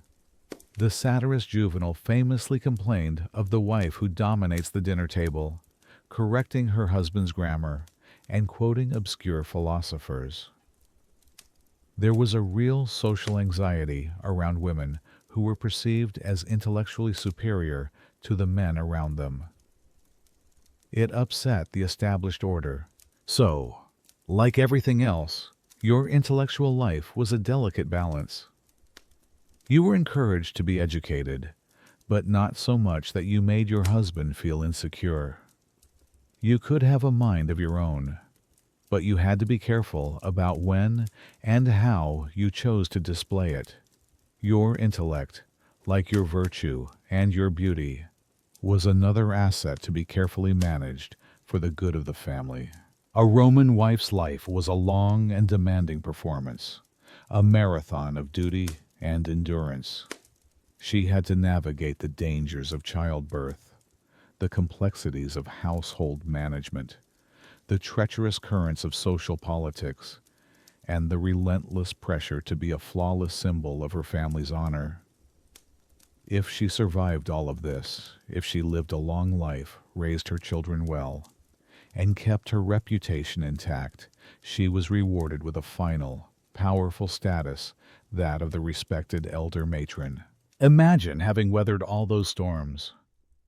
Your children are grown and have families of their own. You have managed the domus for decades. Your reputation for piety, competence, and dignitas is unshakable.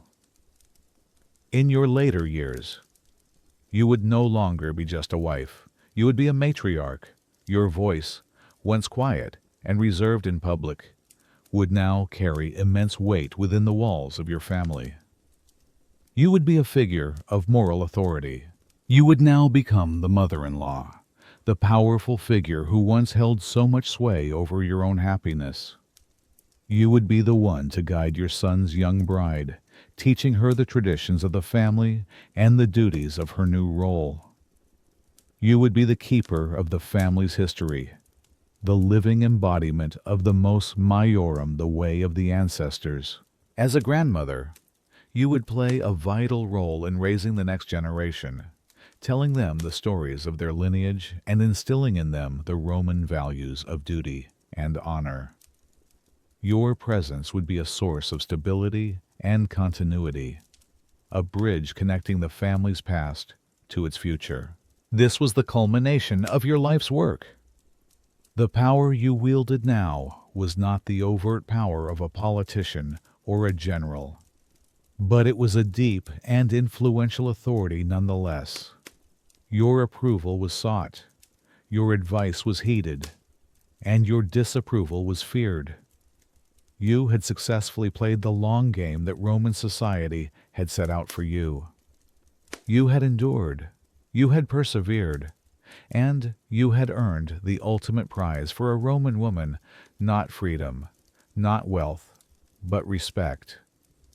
It was the final, dignified act in a long and difficult life. After a long life of duty, a Roman matron's final role was to be honored in death. The funeral of a respected woman from an elite family was a major public event, a final testament to her importance and the status of the family she was leaving behind. Her funeral procession would wind its way through the city streets, a solemn parade of family, friends, and even hired mourners. Actors wearing the wax masks of the family's great ancestors, the imagines, would be present, a powerful statement that she had been a worthy link in this long and noble chain. The procession would stop in the Forum, the heart of Rome. Here, from the speaker's platform, her son or her husband would deliver her funeral eulogy, the Laudatio Funebris. This was the final, public summary of her life, and the virtues praised were not what we might expect today. He would not speak of her sense of humor or her vibrant personality. He would speak of her Roman virtues. He would praise her modesty and her fidelity. He would laud her for her skill in managing the household and for her diligence in spinning wool, using time-honored phrases to describe her as domiceda, a home lover, and lanifica, a spinner of wool. He would speak of her piety and her devotion to the family gods. He would commend her for living in harmony with her relatives, for being a source of stability and peace. This was her final report card, read aloud for all the world to hear, a confirmation that she had played her part to perfection. Finally, her memory would be immortalized in stone.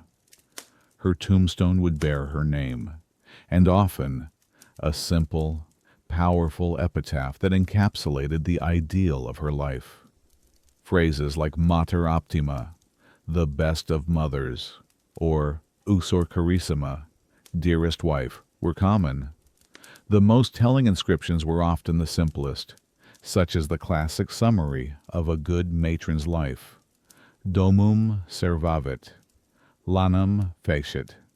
She kept the house, she made the wool. This was her legacy. It wasn't written in laws or epic poems. It wasn't built in marble or conquered in battle. Her legacy was in the children she raised, the sons who would carry on the family name and traditions. It was in the untarnished honor of the family she had so carefully guarded for decades. Her life's work was to ensure continuity, and in her death, she was honored for succeeding. She had been the quiet, steady anchor of the Roman family, and now her watch was over. We have spoken of a Roman wife's performance of status, a role she played on the many stages of her life. Now, let us consider her costume. For in Rome, clothing was never just a matter of adornment.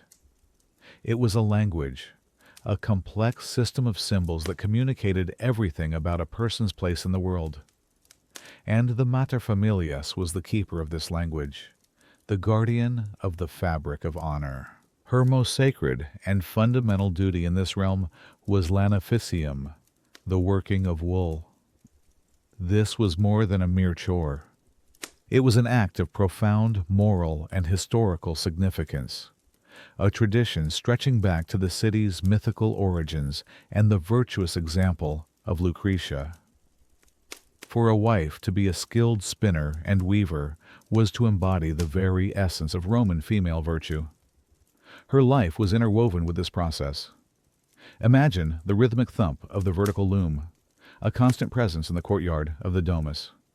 Imagine the feel of the raw, greasy fleece, which had to be washed, carded with bristly combs, and then painstakingly spun into thread.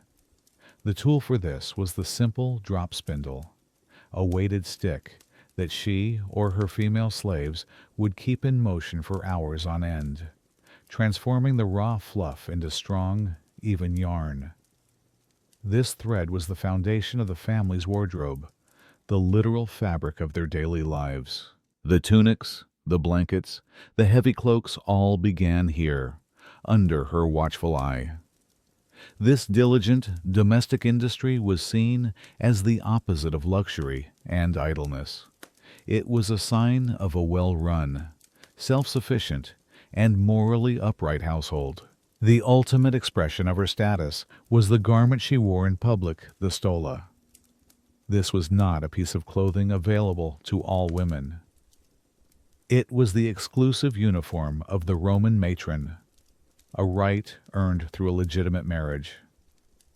The stola was a long, sleeveless tunic, typically made of wool or fine linen, worn over an inner tunic.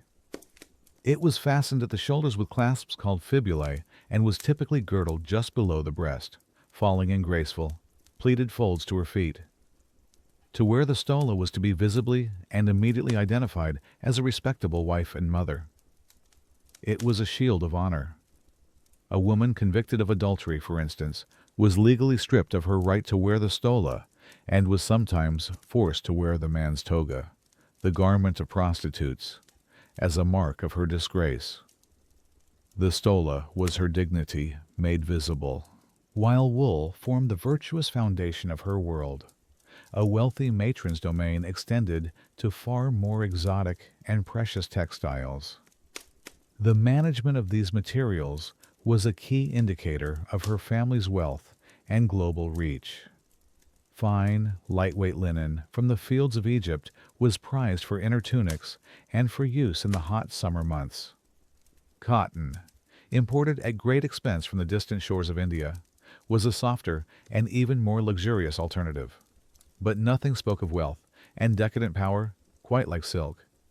This mythical fabric, which the Romans believed was scraped from the leaves of trees in the land of the Seres, or Chinese, traveled thousands of miles along the perilous Silk Road.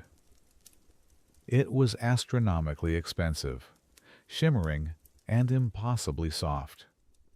Moralists and satirists raged against silk, viewing it as a symbol of foreign decadence and moral corruption, a fabric so fine it was scandalously revealing. For a wife to wear silk, even a small amount, was to make a bold statement about her husband's immense wealth and his disregard for old-fashioned, conservative values.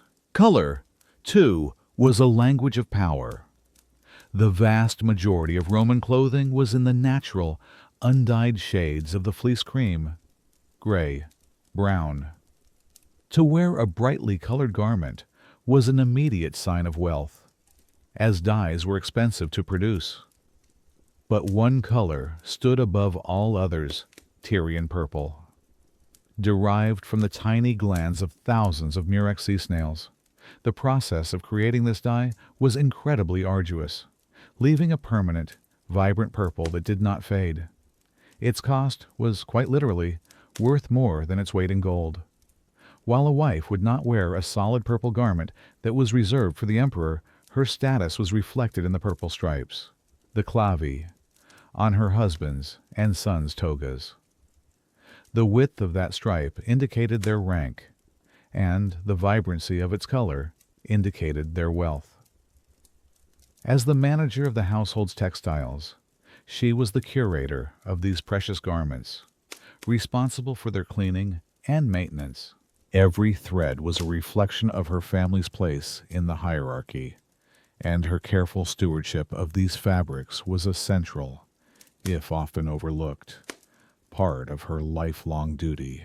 The honor of a Roman family was woven into its textiles, but it was also baked into its bread and simmered in its sauces. If the domus was a theater for the performance of status, then the dining room, the triclinium, was its main stage, and the kitchen, the coulina, was the bustling, essential world backstage. The materfamilias, in her role as the household's ultimate authority, was the executive producer of this daily culinary drama. Let us first step into the kitchen itself. In a modest home, the coulina was often a small, dark, and smoky corner of the house, a purely functional space for preparing simple meals. But in the grand domus of the elite, the kitchen was a larger, more organized workshop, a testament to the importance of food in the family's life. It was a world of charcoal fires glowing in brick braziers, of large communal ovens for baking the daily supply of bread, and of stone mortars and pestles used for grinding spices and herbs. The air would be thick with the smells of wood smoke, roasting meat, bubbling stews, and the sharp, pungent aroma of Rome's most essential condiment garum. While the wife of a senator would never be expected to labor over these hot fires herself, that was the work of a skilled and often highly valued slave. The cuckoos, she was the undisputed commander of this domain. Her day was structured around the planning and provision of the family's meals. The morning began with the ientaculum, a simple breakfast of bread, perhaps dipped in wine or olive oil, accompanied by some cheese or olives. The midday meal, the prandium, was similarly light, often consisting of leftovers from the previous evening. These were meals for sustenance, for fuel. The main event, the centerpiece of every day, was the cena, the evening meal. This was where the wife's role as a planner and manager truly shone. It was she who dictated the menu, a decision based on a complex calculus of the season, the availability of ingredients, the importance of the occasion, and the status of any guests who might be attending. A simple family cena might consist of a porridge of grains, with some vegetables and perhaps a small piece of meat or fish. But for a formal banquet, the convivium, her planning would be a masterpiece of logistical complexity and social signaling. Food was the ultimate language of wealth. The ability to serve dishes made with ingredients from across the known world was a direct and powerful statement of the family's reach and resources. Pepper from India, a spice so valuable it was sometimes used as currency, would be used liberally. Oysters would be brought fresh from the shores of Britain, and exotic birds like flamingos or peacocks might serve as a spectacular centerpiece. The table would be laden with wines from the best vineyards in Gaul, Greece, or Campania, each vintage a topic of learned discussion for the male guests. Her oversight extended beyond mere ingredients. Presentation was paramount. The Roman elite delighted in culinary tricks and illusions, a form of dinner theater that displayed the immense skill of their kitchen staff. A pig might be roasted and then artfully reassembled, its belly filled with sausages and fruits that would spill out when it was carved. A fish might be cooked and presented in a way that made it look like it was still swimming. These elaborate displays were a direct reflection on her management. They demonstrated that her household was not merely wealthy, but also sophisticated and cultured. Furthermore, she had to navigate the delicate moral balance of hospitality. Roman tradition, harking back to the city's agrarian roots, praised frugality and simplicity. Moralists and satirists constantly railed against what they saw as the decadent, gluttonous excesses of the newly rich. A good matron, therefore, had to provide a meal that was impressive, but not vulgarly ostentatious. It had to be a display of effortless abundance, not a desperate attempt to show off.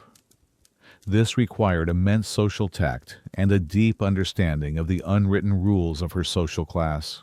From planning the menu to overseeing the budget, from managing the kitchen slaves to ensuring the final presentation on the table was flawless. The daily act of feeding the family and its guests was one of the wife's most complex and significant responsibilities. The kitchen was her workshop, the dining room her showroom, and the success of the evening meal was a fresh testament, served nightly, to her competence, her taste, and her indispensable role at the heart of the Roman home. The mistress of the Roman domus was responsible for the nourishment of her family, but her duty extended far beyond the kitchen. When health failed, when fever struck, or when a child's cry in the night was sharp with pain, she became the household's primary healer. In an age of rudimentary medicine and deep-seated suspicion towards professional doctors, her knowledge, her care, and her calm authority were the first and most important line of defense against sickness and death. The Roman relationship with professional medicine was complicated. While they respected the Greek tradition of medical theory, often centered on the idea of the four humors and the need for balance in the body, they harbored a profound distrust for the practitioners themselves. Doctors, or medici, were often Greek freedmen, and to the conservative Roman mind, they were seen as smooth-talking charlatans, more interested in extracting fees from a wealthy family than in providing genuine care. Cato the Elder famously railed against them, convinced they were all part of a Greek conspiracy to poison the Roman people. This cultural suspicion meant that calling a doctor was a last resort. For the vast majority of illnesses and injuries, the family looked to one person for care, the materfamilias. This was a sacred and heavy responsibility, a body of knowledge passed down from mother to daughter for generations. Every respectable matron was expected to be a domestic pharmacist and physician. She would cultivate a garden of medicinal herbs or know which ones to procure from the market. Her personal medicine chest would be filled with remedies for the common ailments that afflicted her household. She would know that willow bark could be used to ease a fever, that fennel was good for an upset stomach, and that honey could be applied to wounds to prevent infection. She would have recipes for cough syrups made from boiled herbs, and for poultices of warmed leaves to soothe aches and pains. This was not witchcraft or magic. It was a domestic science, a practical, hands-on knowledge of the natural world. Her domain was the sick room. Imagine the terror of a child falling ill with a fever in the middle of the night. In a world where child mortality was tragically high, a simple sickness could quickly become a life or death struggle. It was the mother who would sit by the bedside through the long hours of darkness, wiping the child's brow with cool cloths, forcing sips of water or herbal tea between their lips, and watching their breathing with an anxious heart. It was she who had to project an aura of calm and control, even when she was terrified. This duty of care extended to every soul under her roof, including the slaves. This was a matter of both compassion and cold, hard economics. A sick slave could not work, and a household slave with a contagious illness could endanger the entire family. Her ability to nurse a slave back to health was a mark of her competence as a manager. It protected the family's human property and ensured the smooth running of the household enterprise. Of course, her knowledge had its limits. For a badly broken bone, a deep, festering wound from an accident, or a mysterious internal ailment that did not yield to her remedies, a professional medicus might have to be summoned. This was a moment of immense anxiety. It was an admission that the sickness was beyond her control, and it meant placing the life of her loved one into the hands of a distrusted outsider. Even then, her role was not over.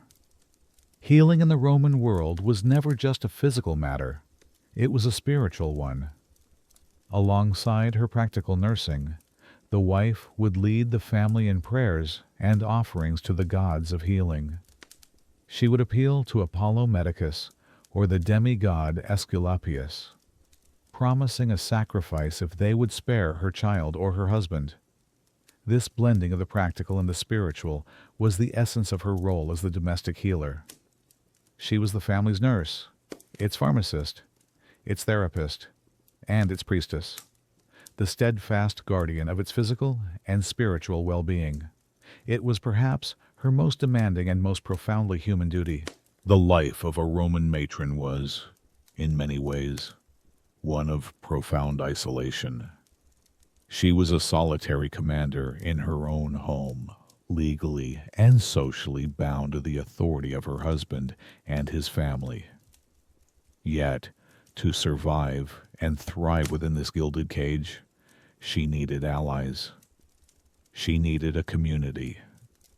The intricate social network of female friendships was not a mere luxury or a pleasant pastime for the Roman wife. It was a critical tool for survival, a source of information, and a sphere of influence all its own.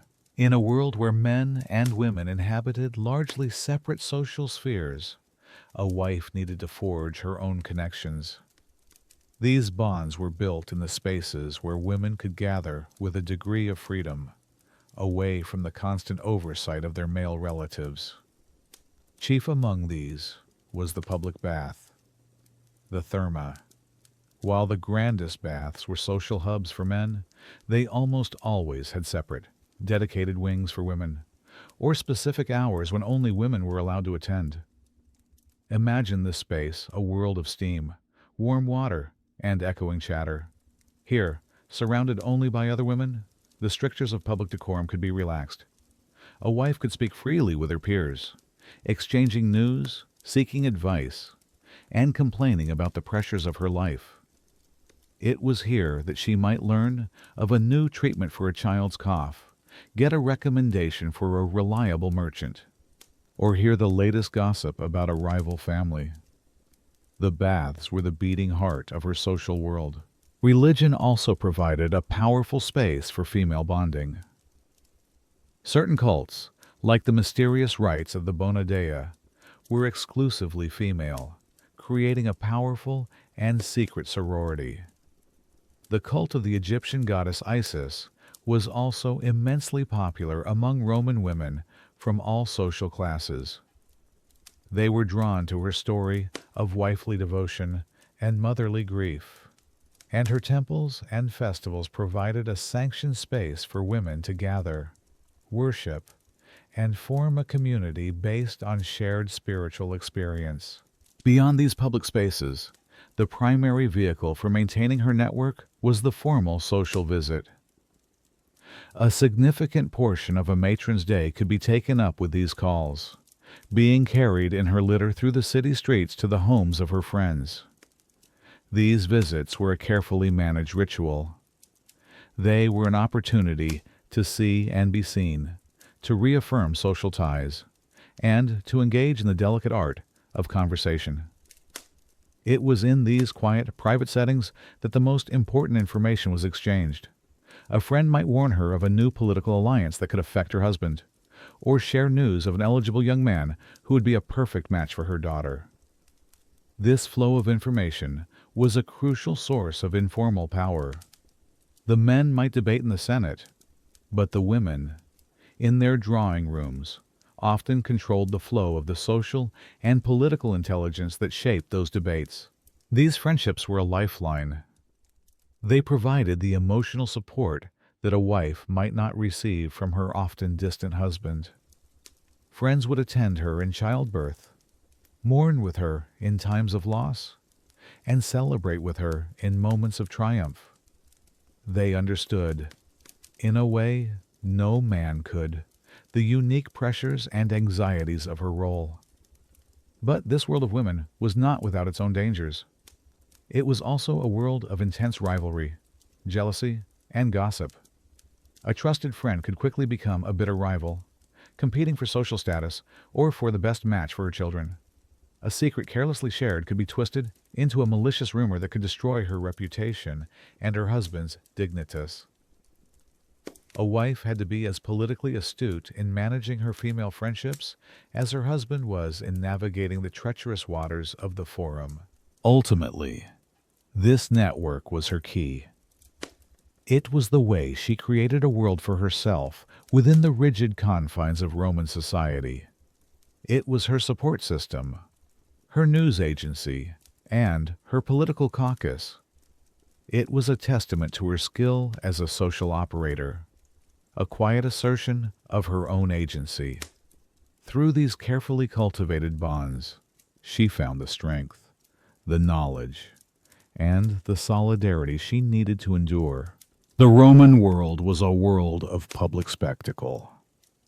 The heart of the city did not beat in the Senate House, but in the thundering arenas of mass entertainment, the Circus Maximus, with its heart-stopping chariot races, and the Colosseum, the great amphitheater of blood and sand.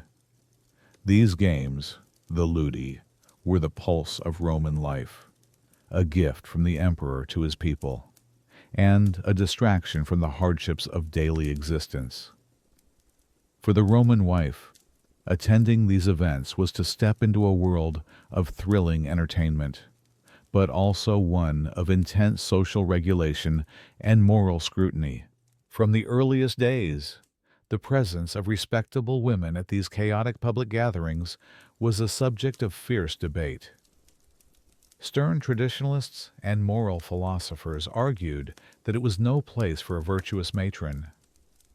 The raw violence of gladiatorial combat, they claimed, would harden her gentle sensibilities and corrupt her spirit. The frenzied, gambling-fueled atmosphere of the chariot races was seen as undignified. But more than that, they feared the crowd itself. The arena was the great melting pot of Rome, a place where the highest senator and the lowest stable hand shared the same intense experience.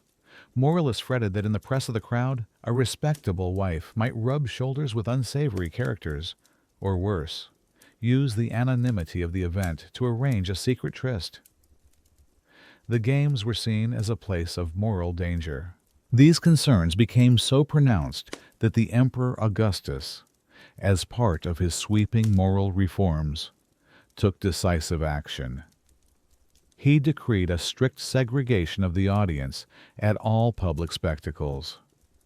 Where men and women had once mingled with a degree of freedom, there was now a rigid order. The best seats, right near the action, were reserved for the senators and vestal virgins. Behind them sat the other ranks of male citizens.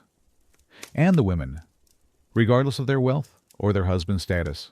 They were relegated to the very top tiers of the Colosseum or the circus, the highest, most distant seats in the house. This physical separation was a powerful and public statement even at leisure. A woman's place was separate, secondary, and kept at a safe distance from the corrupting heart of the action. Imagine what a day at the games was like for her. You would travel in your litter, protected from the throng of the streets, and make your way to the upper levels. From your distant perch, the gladiators on the sand below would be small, remote figures, the thundering chariots tiny specks of color. Your experience of the raw, visceral violence was literally filtered by distance. But you were not just there for the events in the arena. The spectacle was also in the crowd itself. From your high vantage point, you had a panoramic view of the entire social hierarchy of Rome laid out before you. You could see who was sitting in the senatorial seats, what powerful magistrate was sponsoring today's games, and what your fellow matrons were wearing. It was a social event as much as a sporting one. Your own presence was a carefully calculated part of your family's public image. A husband from an old, conservative family might forbid his wife from attending altogether, burnishing his credentials as a man of traditional values. A more populist politician, however, might encourage his wife to be seen at the games, showing that his family was in touch with the common people. As always, your behavior was paramount. You were expected to watch with a reserved and dignified air, never cheering too loudly or showing unseemly emotion. You were there to see, but also, and perhaps more importantly, to be seen, playing your part as the graceful, composed wife, even amidst the roar of tens of thousands of screaming citizens. Thus, even in a place of entertainment and leisure, the Roman wife was not free. She was a participant in the great cultural ritual of bread and circuses. But she did so from a controlled and segregated space. Her attendance was debated, her location was mandated, and her behavior was scrutinized. The arena was a microcosm of Roman society itself, a thrilling spectacle, governed by rigid rules, where she was always a spectator, never a main player. The Roman elite lived a life of dualities, constantly moving between the intense pressures of the city and the perceived tranquility of the countryside.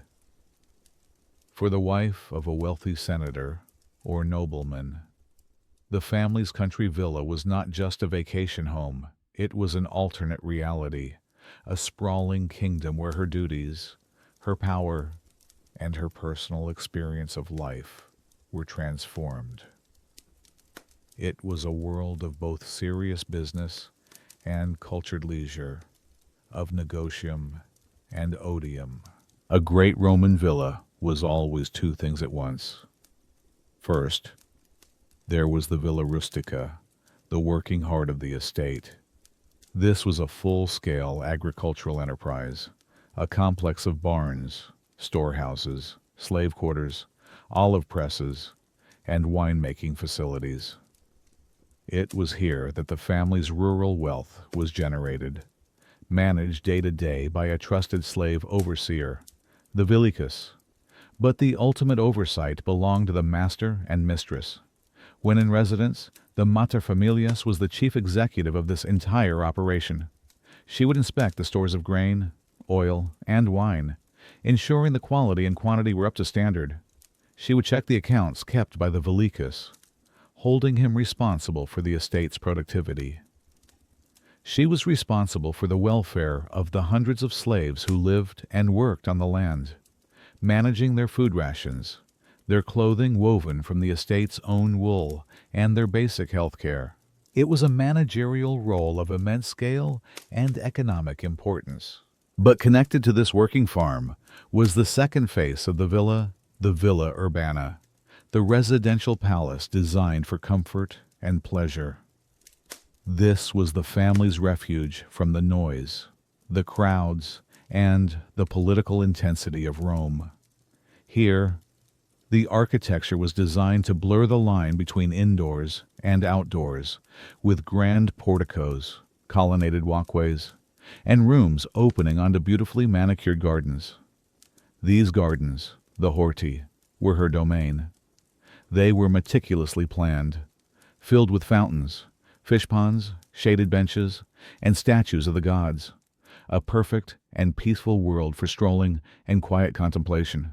This was the world of odium, a concept central to the elite Roman identity.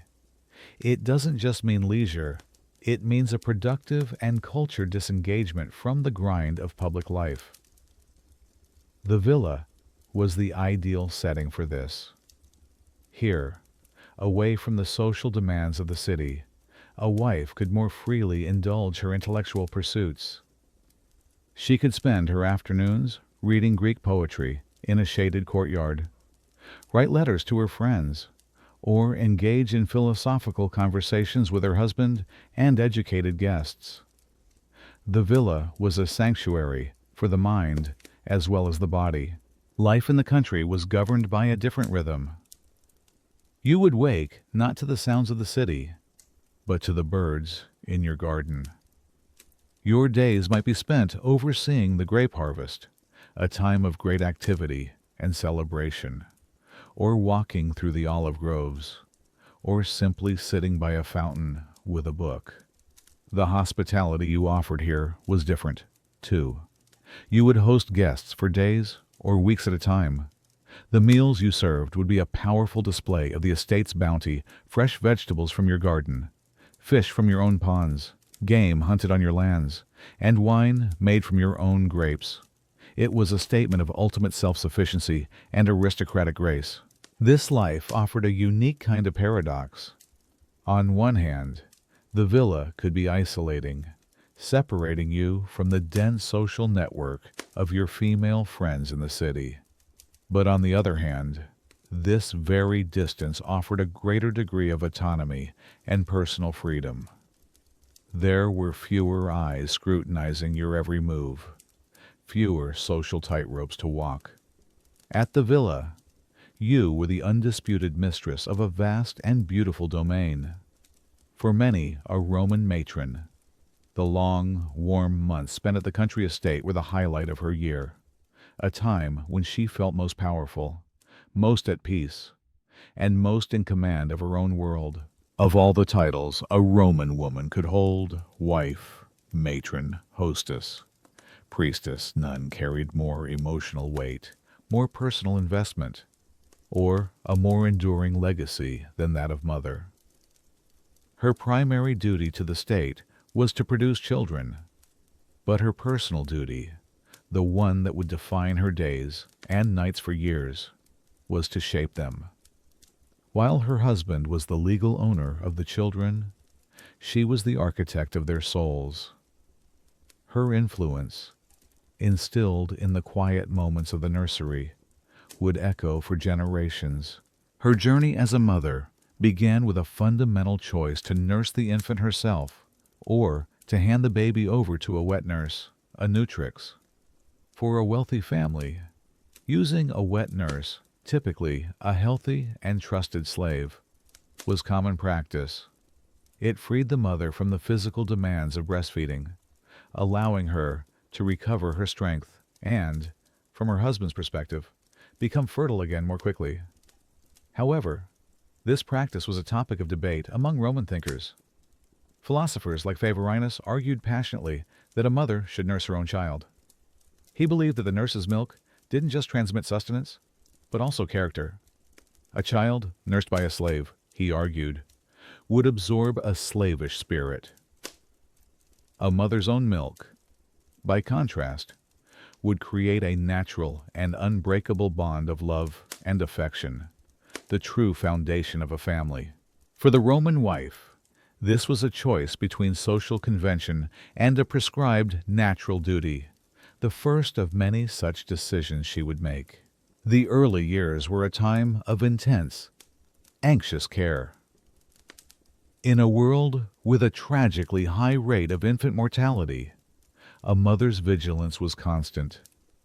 Every fever, every cough, every night of restless sleep was a source of profound fear. She would oversee the infant swaddling, sing traditional lullabies to soothe them, and offer prayers at the household shrine for their protection. She was their first and most constant guardian against a dangerous world. As the child grew, her role transitioned from protector to educator. She was the child's first and most important teacher. It was from her lips that they learned to speak, and the quality of her Latin, its clarity, its refinement, its lack of provincial accent would shape the way her children spoke for the rest of their lives. The famous eloquence of the Gracchi brothers, for instance, was widely attributed to the pure and elegant Latin spoken by their mother, Cornelia. More importantly, she was the primary conduit of Roman values. It was the mother who would tell the foundational stories of the Republic around the hearth. She would tell her sons of heroes like Horatius Cocles, who defended the bridge against an entire army, or Cincinnatus, who left his plow to save Rome and then returned to his farm without a thought for personal glory. These were lessons in courage, duty, and civic virtue. To her daughters, she would tell the story of Lucretia, the virtuous wife whose tragic fate sparked a revolution, a powerful, if terrifying, lesson in the importance of female chastity. Through these stories, she wove the moral fabric of her children's characters. Around the age of 7, a boy's world would change.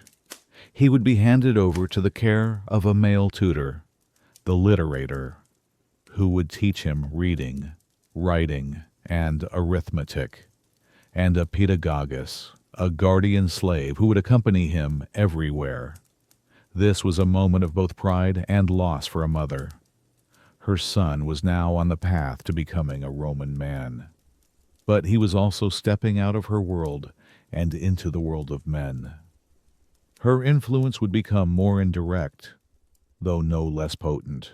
A daughter, however, would remain by her mother's side. Her education would continue to be domestic, a long apprenticeship in the art of becoming a materfamilias. The mother-daughter bond would deepen as she taught her child how to manage the household, how to conduct herself in society, and how to be a wife. She was, in essence, preparing her daughter to live her own life over again. This maternal influence was lifelong. A grown son, even a powerful senator, owed his mother, Pietas, a sacred duty of respect and reverence. Many of the most powerful men in Rome were famously devoted to their mothers, relying on their advice, their social connections, and sometimes their financial backing. For a Roman man, his mother was often his most trusted confidante and his most powerful ally. In a world that gave her no formal power, a Roman mother's influence over her sons was perhaps the greatest unofficial power in the state. Her legacy was not carved in stone or recorded in battle records. It was alive, breathing, and speaking in the Senate, in the courts, and in the very heart of Roman society. We have spent a long time painting a picture of a life lived within walls, a life defined by limitations, duties, and the constant threat of social or personal ruin. We've seen a cage, gilded perhaps, but a cage nonetheless. And yet, after hearing all of this, isn't there a strange and persistent sense of their strength? Was the Roman wife truly powerless? This is the great paradox of her existence. Within one of the most patriarchal systems in history, Roman women of the elite class managed to cultivate a unique and formidable kind of power. The very sphere to which they were confined, the home, the domus, became their kingdom. While the law denied them a public voice, it granted them almost total authority within the domestic realm. And it was from this foundation that their true influence grew. Think about it. The materfamilias controlled the household's daily finances. She commanded its staff of slaves. She was the gatekeeper to her husband's private life and the guardian of his children. She was the center of the family's social world. A man could not hope to maintain his public dignitas without a competent and respected wife managing his domestic affairs. He depended on her. And in this dependence, power was born. The most successful Roman wives understood this implicitly. By fulfilling their duties to perfection, they made themselves indispensable. Their husbands and sons came to rely on their judgment, their competence, and their quiet guidance. We see it most clearly in a figure like Livia. She never held public office, but by mastering the role of the perfect wife and advisor, she became one of the most influential figures in the foundation of the Roman Empire, shaping the state through her influence on her husband and son. This was their hidden strength. It wasn't the overt power of a sword or a scepter, but the quiet, essential power of the anchor. By being the unshakable foundation of the Roman family, the most capable matrons became the foundation of Rome itself. They proved that power doesn't always roar from a speaker's platform. Sometimes it speaks in a whisper from the heart of the home. This paradox of power, this life of quiet strength within a gilded cage, is fascinating as a piece of history. But why does it resonate so deeply with us now? Why does the story of a woman who lived 2,000 years ago feel, in some strange way, so familiar? It is because the Roman model of marriage and the Roman ideal of the wife became a fundamental blueprint for the next 2 millennia of Western civilization. Her story is not just her own. Its echoes are all around us, embedded in our laws, our traditions, and our deepest cultural assumptions. Think of the legal concept of marriage as a contract. The complex laws surrounding property and inheritance within a family, these have their roots in the logical, systematic world of Roman law. The idea of a woman's primary role being domestic, the angel in the house who creates a moral and spiritual refuge from the harsh outside world, is a direct descendant of the Roman matron who kept the house and spun the wool. The stubborn persistence of the sexual double standard, the idea that a woman's infidelity is a far greater transgression than a man's, is a powerful echo of the Roman obsession with legitimate paternity and the purity of the bloodline. The intense public scrutiny placed on the wives of powerful men, the way their appearance and conduct are seen as a reflection on their husbands. This is the modern legacy of a Roman matron's duty to uphold her husband's dignitas. The conversations we have today about the mental load of household management, the struggle for work-life balance, and the fight for true financial and legal equality are not new conversations. They are the latest chapter in a story that began in the atriums of Roman homes. The life of the Roman wife shows us just how deep the roots of these modern issues go. Her story is a powerful reminder that the roles we play are shaped by centuries of history. And by understanding her life, her duties, her limitations, her hidden strengths, and her quiet endurance, we can better understand the world we have inherited. The Roman wife is not just a figure from the past. She is an ancestor to us all. Let's leave the grand sweep of history now. Leave the echoes and the paradoxes behind. I want you to imagine one last scene. A single, quiet moment, suspended in time. Picture a Roman domus, late in the night. The city outside is finally silent. The family is asleep. The children are breathing softly in their beds, and the slaves are resting in their quarters. The only light comes from a single, flickering oil lamp, casting long, dancing shadows on the walls.